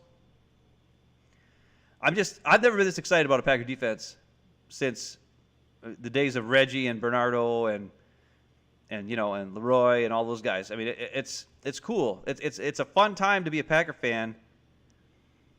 Because it's different. It's the first time in years. Probably since I guess since Woodson and Tremont and those and Pickett and Colin Jenkins and B.J. Raji and when they had a really good D line, really good corners, and Nick Collins. I mean, they had a great team, great defensive team that year. And I think this is a team that can do that same type of thing, the same defensive type of team where they have players who are very skilled and they play as a team, and that's how you win games. Nobody talks about that. That's I think it's so dumb. To this day, like how many people talk about the defense in the Super Bowl when they won it in 2010, 2011 season? Hardly anybody does. You're muted. But yet, what do they do? They had Clay Matthews. They had Charles Woodson. They had two superstars, though Clay was only in his second year. Nick Collins was probably a budding superstar, but then he got hurt. Yep. But they also had Charlie Peppera, who was good. They had Tremont, who could play outside corner and let Charles play inside. And they had Sam Shields, who's faster than Dirt. Dirt's not fast, but you know what I mean. And then they had those three big guys down low. And they were a little weak at inside linebacker, because they had AJ and he was, but they did have Bishop, so he was awesome. So, and then they had Frank Zombo, who came out of nowhere. Did they? Okay. I think. Well, maybe I don't know. Maybe they didn't. Maybe I don't know if he was there. Maybe he was quite gone yet. by that. Oh, okay. I can't remember who the other outside backer starting that year was, but it's escaping me at the time. Yeah, me too. But they had guys, pieces, and they made plays in the Super Bowl. Yes. Well, yeah, they did. Made a lot of plays. How many picks? I mean, Jared Bush made a play. I mean, remember Greg Jennings on the sidelines when you watch the highlight video? It's like Jared Bush is out there making plays. It's like, holy crap. Here's a guy who never plays all year. He's a special teams guy, and he's out there breaking up, getting picks and stuff. I mean, they had that pick. They had the Nick Collins pick. They had the turnover with Spilla Pickett. I mean, they were making plays and stopping the Steelers. They weren't really stopping them, but they were getting turnovers. They were a team that, But I mean, think about that. The Nick Collins pick was because of Howard Green getting the pressure up the middle. So that was two guys made that play, not one. And Howard Green was just an afterthought. Nobody cared. And he was the reason why that ball sat in the air for 25 years, because he hit Ben Roethlisberger's arm, right? The Spilla Pickett play, that's B.J. Raji, or that's Pickett and Clay Matthews smacking together. That's two guys making a play. And then Desmond Bishop picking up the ball. So that's three guys making that play, right? And the Jared Bush pick was because I think he was probably in the wrong spot and he just got lucky. But who knows? I mean, he probably didn't know where he was supposed to go, and he just ended up being in the right spot. And he's kind of short, and I think Roethlisberger never saw him, and then he just jumped the front and picked that off. But he had to take a shot. He had to take a shot at picking that off. And then, of course, Tremont made the big play at the end of the game. He got the last pass breakup at the end of the game. Right, because Roethlisberger is a moron, and then fourth down he throws at Tremont. You're an idiot. Yeah. What? Stupid. That was like the guy who ended the first round playoff game against the Eagles, the guy who turned the game against the Falcons. Yep. Like, that's the guy you chose to throw against on fourth down. You're a moron. Ben Roethlisberger, Hall of Fame, my ass. And the weirdest part is, like, that was a fun game to watch, that Super Bowl, that whole playoff run. Why? Because everybody was making plays. Mm-hmm. Not just one guy making all the plays. Not just 12 and 17. Yes. And that's why it's exciting again to be a Packer fan, as long as Rodgers does his job. Because guess what? The defense did their job last year. They did it. And they did it in the playoffs, too. 12 didn't. As well, don't get me wrong, he didn't have much help when he got Billy Turner playing left tackle. But still, it's something. So it's just, I'm excited. I'm excited to see what they have. They got all these picks. Goody needs to be smart. Draft guys who can play now. Well, let's take a quick look. Let's take a quick look at this right here, because there's Zach Cruz. We'll give credit to Packer Wire here. Let's see. Talking about Packers currently. So list of Packers free agents who remain unsigned currently. Okay. All right. So we know Kevin King is at the top of the list. I just want you to let's go through this list and let's see. Any of these guys, if they can get them cheap, bring them back. What do you think? Kevin King? I have to be honest. Kevin King in that dime linebacker role is perfect. Like, he was perfect in that role. He is a bigger guy. He's got long arms. He can get in passing lanes. It's way better than having Preston Smith drop back in coverage, I'll tell you that. And, I mean, as long as he's the fourth guy, right? As long as he's the fourth guy, I'm fine with it. But he can't play outside corner. He cannot cover a guy on the outside. He can only cover, and only in zone. I don't want to see him playing man. Yeah. He needs to be. He's only out there on zone calls, which I guess is going to tip your hand to the offense. But I don't care. I don't care. Well, or could you send him on a blitz? Like if I guess in a man. Have him out there and play man and send him on a blitz. Sure. I don't know. Anyway. Okay, I can, even as much as I. But cheap. Like $1 million. Like that's it. Right. You already gave him way too much. All right. So let's see. And we also have Tyler Lancaster on here. And Tyler Lancaster plays great. You're going to need some beef to stop the run. And he's not as bad as everybody says he is. I'm sorry. Okay, he doesn't get quarterback sacks. You know who else doesn't get quarterback sacks? Kenny Clark. But yet nobody ever all they used to do is say how great he is. I don't understand these Packer reporters. And even the team. Like, are they watching the plays? Kenny Clark is not a guy who destroys the guy in front of him and makes a play. That doesn't happen. He's nothing like that. And Tyler Lancaster does a great job. He holds up against two guys sometimes. It's all right, dumb. So Tyler's maybe a guy, and right now you have some guys, but you don't. Part of me wants that Jack, or what's his name? Heflin? Oh, Jack Heflin. Yeah. I kind of want him to get a shot. I think Tyler Lancaster. I mean, you see how the draft goes. Yeah. Like you wouldn't sign any of these guys until after the draft. Yeah.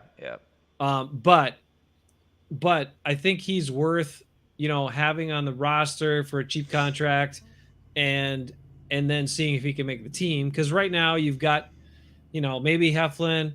Are you going to keep 5? You probably only keep 5. I don't know, but it kind of depends. So he's a guy to I think bring back cheap. And in a season where the Packers are, Bojorquez, we already made our decision on the punter, so we don't have to worry about him. Dennis Kelly, no, he was fine. Well, I don't know. What do you think?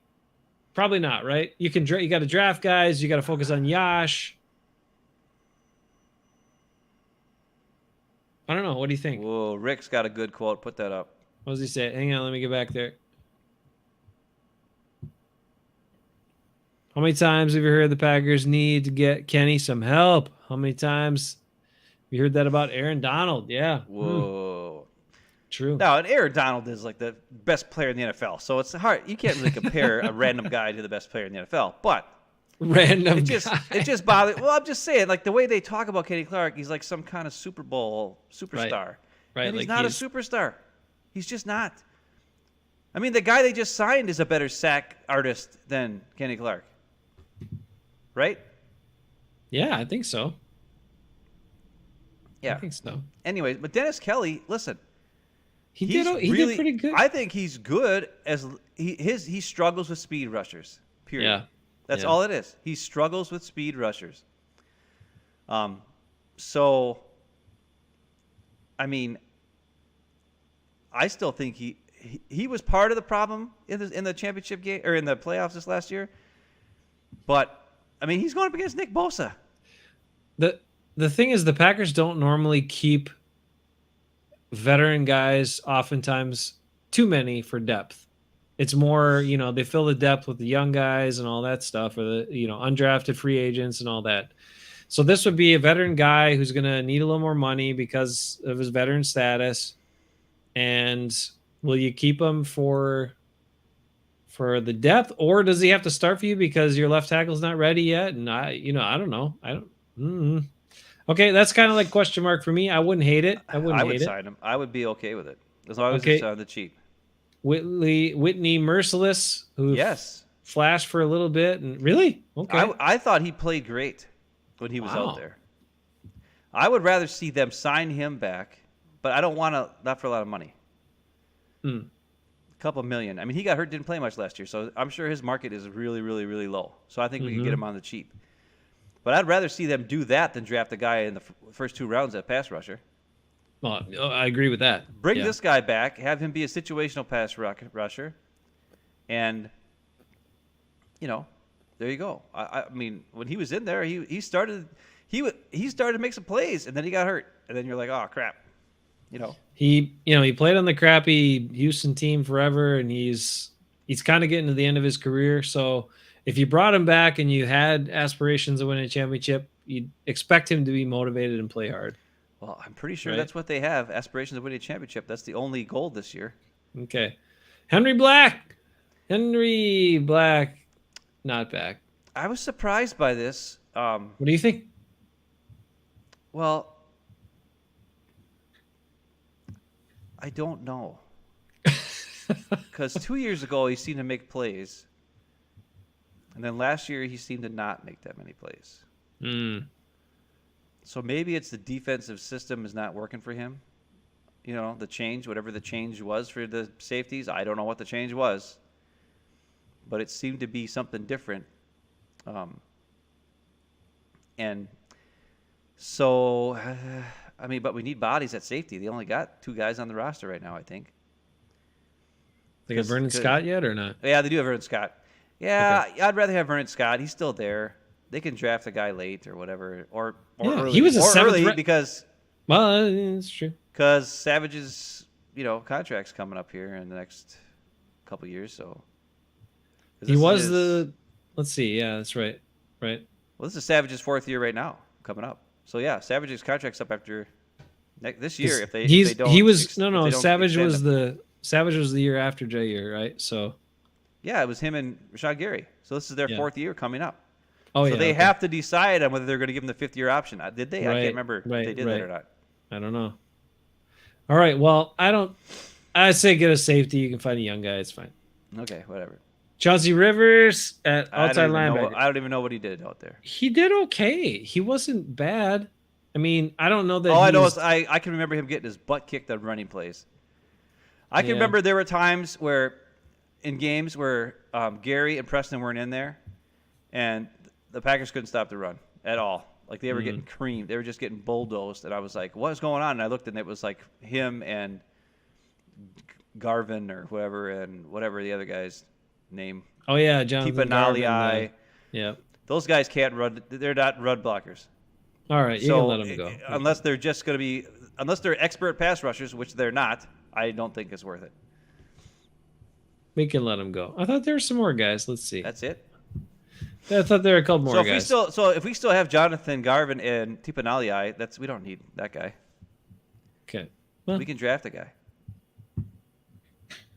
So, yeah, I don't know. I would say really none of them, or some of them. It's a hit or miss. They're not crucial. Wait till after the draft for everyone. Right. Don't do what you did last year with Kevin King and then draft guys at those spots. Like, let's see how the draft goes and then fill holes. If there's some guys that know your system and they've been around, they were sort of productive, and they can add depth and then maybe be filling guys. Okay, that's fine. I mean, a couple of those guys. Maybe if Whitney Merciless comes pretty cheap, I might get him back. I really would, because I really think a veteran pass rusher who's strong and can hold up against, in the running game,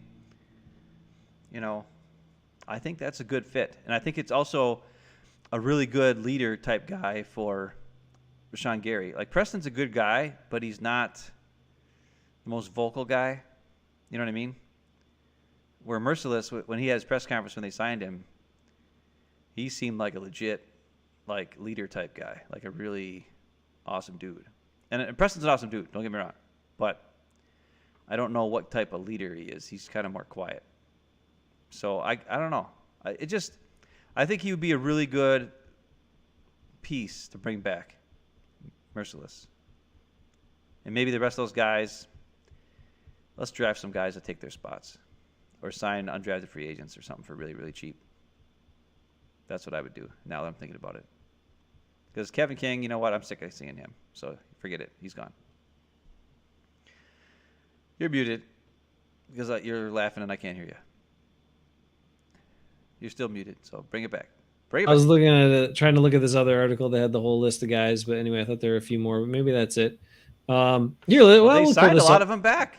I know, it's true. Here, we'll sneak a peek. We'll just scroll through it quick and show you, because yeah, it's kind of wild how many guys they had that were out there as unrestricted. They restructured everybody. I mean, Aaron Jones and Kenny Clark and all these guys got restructured again. Here we get go. More cap space, Boop. so they can bring all these guys. Okay, we don't see it. You're not sharing again. I know. I gotta. Here, I'm scrolling up to the top here. We'll get there. All right. So here we go. The number one unrestricted. Okay, he's gone, but that's fine. The next guy. Oh, he's gone to MVS. All right. So they didn't bring back everybody. Okay. Oh, next one. EQ. Oh, that's okay though. But then we got Robert Tonyan. Okay, that was good. That was a good bring back. Good to have him back. Okay, that's good. All right, who else do we got here? These are all unrestricted. No, the worst one. Okay, that one sucks. And that picture That's really sucks. bad. God, I'm glad he doesn't have to do that anymore. Guys. Yeah, that is kind of weird. God, horrible. All right. Anyway, never mind. Then we got Dennis Kelly, who we talked about. Okay. All right. Yeah, maybe. Actually, yeah, Dennis Kelly, maybe. His 1 year contract last year was $1.325 million. Or they can get him for something like that again. Would you sign? Yeah, no kidding. Jeez. All right. Yes. Tyler, yes. Look at this picture of Tyler. Look at this crap. Right. That's the kind of stuff he does. I don't know why people give him so much crap. Look at him. He's beating the crap out of that 83 and taking out freaking Delvin Cook at the same time. Kenny Clark don't do that. That guy's just trying to hang on. Tight end's trying to hang on for dear life. I know. And he's like, Tyler's, get out of here. I got, Is that a tight end or is that a wide? It looks like a wide receiver. He looks so skinny compared to Tyler, but he probably is a tight end. He looks tall. I think he's a tight end. And this 71 guy probably tried to block him to start, and he beat him. More likely. Darius Shaw, he was a rookie last year, so he probably screwed up and missed him. Yeah. Get Tyler. He was only he was on another 1 year contract at 1.25. Okay, well, bring him back for that. Jeez. All right. He's then we got Whitney. We talked about him. What was his contract? Ooh, just $1 million. Oh my God! Yes. Okay. Bring them all back for that. Okay, that cost us a lot more. Campbell was only $2 million last year. Yeah, well, he's way more than that. Oh no, the OB experiment is he's over. gone. That's fine. He's That's gone. Yeah, right. That's fine. Hey. Okay, that was the biggest one right there. That was the one that had to happen. What did they say? Game changer. 1 year, $770,000 last year for Rasul. Prorated, the Packers only paid $661.11. Okay, great. That's so crazy. Likelihood of return was low until the Devontae Adams thing was gone. Yeah. Oh no, Sullivan. That one hurt a little.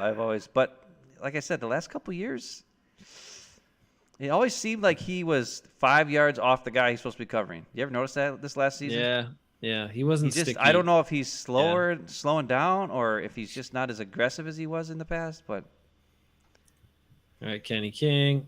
Last year, 1 year, $5 million. That's five ridiculous. times. He made 5 times more than all these other guys. That's just so dumb. And he was 5 times worse than all of them too. Like likelihood of return, almost zero. According to this article. Bojo, no. He's gone. Alan Lazard is back. He's restricted. Well, he's restricted. You got no choice. There you go. That was the list. Anyway, so some back, some not back. A lot more not back than we're back, but those big time players. But I mean, man, after seeing what they made last year, and some of them, like Tyler, nobody gives him any respect, so they can probably get him back for that. Whitney Merciless got hurt, didn't play much. They could probably get him back for that. Dennis Kelly looked like garbage sometimes against Nick Bosa, so people are stupid. They're going to think he's really terrible. They could probably get him back for that. That's 3 veterans that are good and already know what they're supposed to do on the team. For cheap? Yes. Sign them all back. Sign them all back right now. I don't even care. They'll come back for that. They'll come back for cheap. No one else is going to give them any deals. They didn't play last year, or they played like crap, or everybody thinks they suck, even though they're not really that bad. In Tyler Lancaster's case, Tyler Lancaster is the Lukey Patrick of the defense, so he's not as good as Lukey Patrick. He's not, because he doesn't. But he's still good. You know. He does. He does good. His thing pretty well. Listen, like he's solid. Like when you're in the red zone, put him in there. When they played the Titans in that game, Tyler Lancaster played awesome. Go back and watch that game, anybody who wants to. When it was Dean Lowry and Tyler in there and Kenny Clark, all three of them together, they shut the crap down on that whole Titans team. They were nothing. The only time they could do anything was when what's-his-face ran right up the gut, and for some reason Amos totally didn't see him or whatever and let him walk right past him and score a touchdown. But that was more,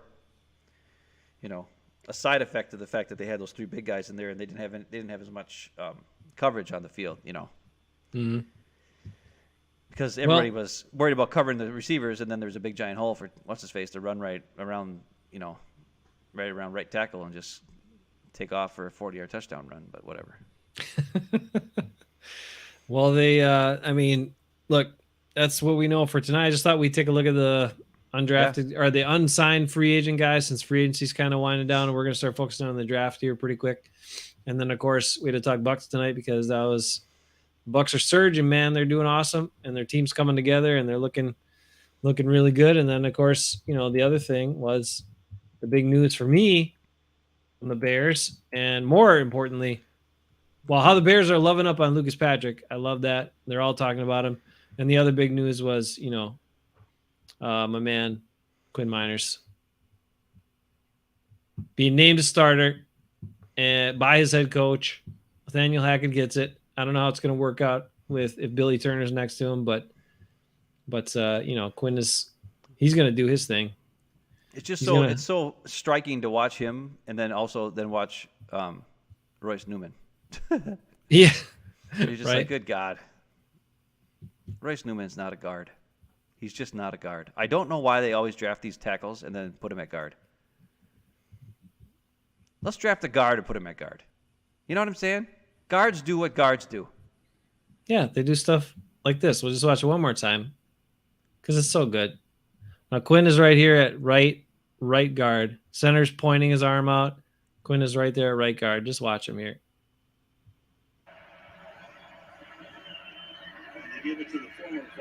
Yeah, he beat. Look at that. He took out like three guys. And then he sack balled him. He ball sacked his helmet at the end. That's awesome. God dang. That was like 20 yards downfield. I just want to say, if you go back and watch the draft from last year, yeah, I called for him. If they drafted any, I don't care who the hell else they drafted the whole draft. If they would have drafted that guy, it would have been a successful draft for me. And if I would have seen that guy on the field for the Packers, for the Green Bay Packers, plowing the way for Aaron Jones, A.J. Dillon. And what about Jeremiah Wusu-Koramoah? If he would have been drafted right next to Devondre Campbell, that would have been some serious. Like, how many times would they have Jeremiah Wusu-Koramoah would have been in the backfield, breaking up freaking plays, getting a bunch of tackles for loss, picking off dudes, covering tight ends like nothing. Stupid. I wish we were the GMs. We should have. Lukey would still be there. Co-GMs. Yeah. Packers well, we talk shape. about every move before we did it. I would talk you off the. We wouldn't be giving Lukey like $8 million a year. I'll tell you that. But he doesn't need it. We would have given him 5. We would have beat the Bears offer. He just got the most guaranteed money he's ever gotten in his life. He's happy about it. He said this sets him up for him and his family, and he's all excited. And I'm like, in the meantime, he's getting $4 million. Aaron Rodgers getting $50 million. Like, just I don't know. But it's the people and the people and the people. Randall Cobb got cut. Randall Cobb had to give up more money than Lukey Patrick is making for the most of his whole life. just to stay on the team while Aaron Rodgers got his $150 million. Just think about that, everybody who thinks Aaron Rodgers is about the people and the people and the people. He's not about the people. It's the Rodgers and the Rodgers and the Rodgers. Based on what the Bears GM also said, because he was talking about how fired up when they did the deal, how fired up Lucas Patrick was on the phone, and some of the stuff he yelled to him. He said on the phone. I'm pretty sure Lucas is gonna play pretty damn hard against the Packers. So Kenny Clark better be ready, and Bruce better be ready to get that freaking jersey. Yeah, we got a lot of crazy stuff coming on this show. Bruce's Lukey Patrick jersey, a Bear jersey, us taking the Wonderlic test apparently. This is gonna get real interesting around here. Oh my God! All right, well, I have one bit of news before we go, and that's I looked into it. Taking Hafeman Bros Friday nights to an official radio station. Uh-oh. I approached them. And they said, hell no. They said, well, it's a commercial radio station. So they said, it doesn't bother, the owner was like, it doesn't bother me that it doesn't fit with the rest of our content. I don't care. He's like, but, cause it's Friday night and all that. He said, but it's a commercial station. And so I can give you the cheaper rate, but you'd have to come up with, a sponsor or hundreds of dollars a month to do it. Forget that. And so I said, well, not right now. We'll have to. So anyway, Hafeman Bros was rumored. There were some talks. There were some contract negotiations going on that we might go to official radio station. We keep the YouTube, of course, but go to actually be live on the radio too, and have to be, take commercial breaks and be a little more structured and all that, which would probably be good for us. Nah. Probably be good for us. But that's not happening at this time.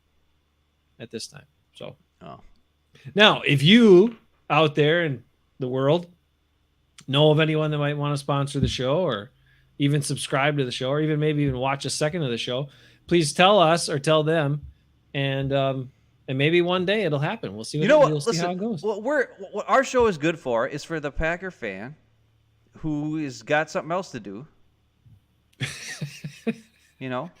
Yeah. Like if you're doing the dishes. There you go. I guess most people have dishwashers. Whatever. If you're cleaning the bathroom. We're perfect for cleaning the bathroom. We talk about poo all the time. While you're cleaning the poo in the toilet, you can listen to poo. It's perfect. You don't have to, it's not like I'm sure a lot of people are scared. Like, oh, it's 2 hours long. Like, who has 2 hours? And it's like, you don't have to listen to it all at once. If you got yard work to do outside now that's getting nicer out, I sure don't because I never go outside, but other people do. Put on the Hafeman Bros Poo Show. And tell your friends, put on the Hafeman Bros. Hey, these guys are weird and crazy and kind of dumb. We'll find out how smart they are later. But they make a lot of sense. And a lot of things they said the Packers should do for the last 2 years, they all finally done. So, hey, we'll see if we're right by how well the team works. Of course, Aaron Rodgers is still the outlier. He could screw it all up. But anyways, so that's all I'm saying. You don't have to, tell people, Hafeman Bros, Friday show, it's dumb. You don't have to be there live. You can listen to it later. You don't have to listen to the whole thing all at once. But if you're a Packer fan, you want to hear some crazy takes, especially if you don't like Aaron Rodgers, this is a really good podcast. If you're not a fan of Aaron Rodgers. But still, we give him enough respect every now and again. We respect the talent, hate the man. Sorry. It's the opposite of some other people that we know. Most people, we hate the talent and love the man. But in this case, we hate the man, love the talent. So, that's all. You don't have to, it's not a huge commitment. Subscribe, listen, give us some love, or else you're going to have to listen to the Sideline Scoop guy and Andy Herman and all these other guys who just tell you the news. Yeah, and we're not that. Make sure you explain that. These guys don't tell you the news. They're not going to, we tell you the news, but then we go on for 20 minutes about that news and what our opinion is on that news. This is strictly opinions about Packer stuff, not news. We don't go on for 2 minutes and then tell you stuff. Like I was looking the other day, I was like, Sideline Scoop guy is getting more views than PFF videos get. And I'm like, what is going on? PFT, you mean? No, well, both PFT and PFF. Well, Pro Football Focus has. That's probably the one thing I listen to the most. Oh, nowadays. yeah. PF, yeah. I got Yeah, you. Pro Football Focus. Yeah. And because they're really going into the draft and stuff now. So they have like 3 different shows that talk about the players in the draft. So and when I'm working, I can work and listen to things. Mm-hmm. So that's how I get most of my information nowadays is from, listening to the PFF podcasts and stuff. Well, and that was one other thing. I mean, I thought we're definitely better. We have a better look for radio as well. That's kind of why I was going that way. But Whatever, it's fine. dude. Neither here nor there. Listen, man. I mean, my hair is really growing. That girl said I was 16 years old, almost 17. Or was I 17? No, I was 16, almost 17. She said, that is the hottest guy I've ever seen. Though I have to say, the day when Rick wrote, that is the oddest guy, I didn't realize it was oddest. And then I watched the show back later because I showed the video because I wanted to show it to my wife and my daughter because I thought it was hilarious. And then I read it again and saw that it was actually oddest. And I thought it was oldest at first because I didn't really look at that close. I didn't have my glasses on. And you can ask Jesse and Olivia, my wife and daughter. I cried, Rick. I was like laughing so hard I was crying. Because she could have maybe said the oddest. But I'm pretty damn sure it was the hottest. I'm pretty sure. It's all about perception and what we think we hear. Yeah, but I was wearing remember I used to buy that. Were you wearing the snakeskin pants? No. Whatever? Okay, not yet. That was until a couple years later, or a year later when I had the snakeskin pants. But I was wearing stuff from that store where the crazy little, instead of the shirt with the weird thing on it, and Wearing the pirate shirt? No, that was later too. That was the year after I had the pirate shirt. I still have that pirate shirt somewhere, but I can't fit it anymore. I'm too fat. Well, plus all my chest hairs are white, so it's really scary when you see all the white chest hairs swirling out of there. Oh my God. So anyway, let's see. The point was, or the end point was, yeah, you don't have to hang out for every. And I've said before, look, we don't care if you watch for 5 minutes or you watch for 2 hours. We don't care. We're here. We do our show. We hope you enjoy parts of it at least. And if you want to skip out, cool. If you want to watch more of it later, awesome. If you want to, the other thing is, whatever, just we leave appreciate some comments. Anybody Yeah. who's listening, I look back, our last video's got almost 100 views, which usually doesn't happen very often, but people are kind of paying attention excited. to us again. And maybe they're not watching the whole thing, I know, but That's all right. when you got that many views, there's got to be somebody with a comment or something. Maybe we're making too much sense. We're making opinions. Like you can't be everybody can agree with us. I mean, come on. There's no way. The Packers brass agrees with most of what we say. I mean, I had my top 10 Zadarius Smiths. I'm sure somebody like Zadarius Smith is going to hate that. I wanted to clip that out. I just didn't have time to do it and make a separate video. I will try to do that. Don't worry about that. No, it was great. I mean to do that. Look, for you guys too that check out the show, I understand we got to get little snippets out to tease people or get them interested in with a full show. I've been so busy, I haven't had time to do it, but I plan to do that with some of the really good parts because there's a lot of good parts. We know there's some plenty of crap parts in there too, but there's a lot of good parts in there. Come on.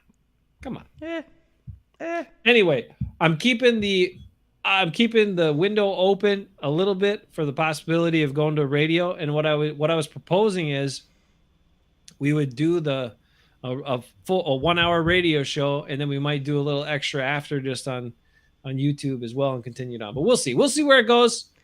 And by a little extra, he means an entire hour. Extra. Maybe a whole hour. We'll see. I don't know. Because right now we are hitting 1:59:07. I know. We got to go. But we talk Bucks. I wasn't here. Nicko was here. Sleeping.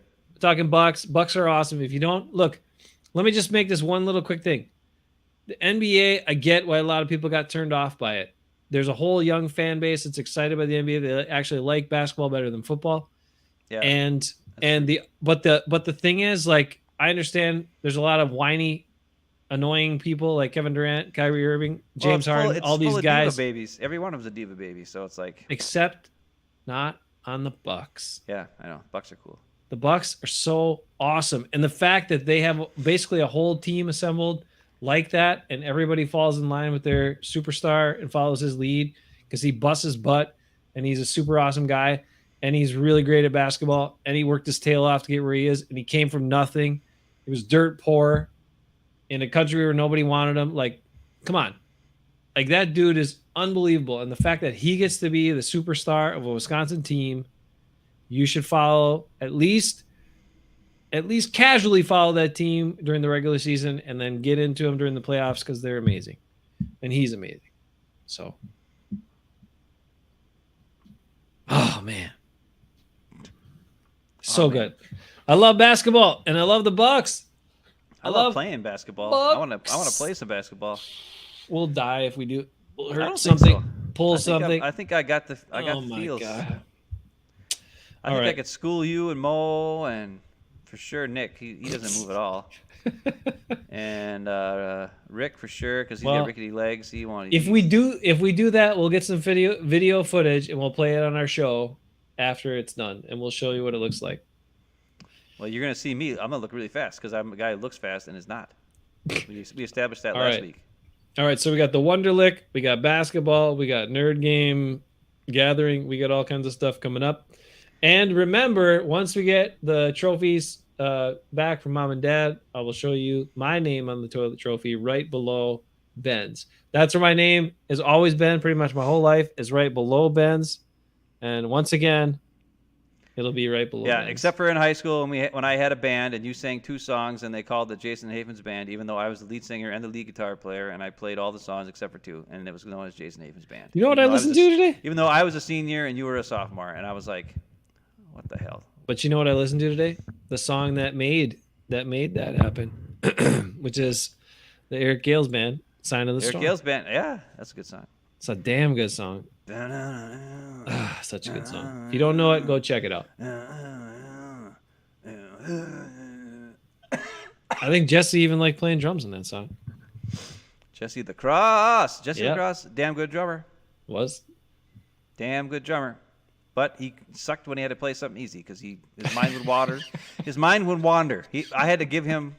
That's why I had to start writing songs in odd time signatures. Because he needed something to keep his mind into the song. Like if we played songs that were like simple, he'd like fall asleep. God. He'd be like, lose. There was one time he just stopped playing in the middle of a guitar solo. And I looked at him. I was like, "What are you doing?" And then after the song, I was like, "Jesse, what the hell happened?" And he's like, "Oh, I thought it was over." And I'm like, "We played this song 4 times before. How do you know? You should know that." I can't remember what song it was, but it was something. It wasn't one of our original songs. It was like a cover song. I think it might have been a Candlebox song. All right, I get why he was bored. All right, hey, Yeah. That's it for tonight. We got to cut it off. We'll tell more stories next week, and we'll have more. Start getting figured out on the draft stuff a little more. But thanks for Lee for some of the tips. If you got guys and players you want us to check out, send us a message. Put them in a chat and a video as well, or whatever. Or send us an email.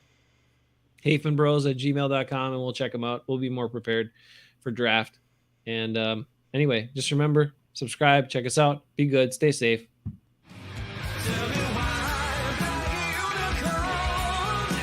Just to hold me, did I treat you?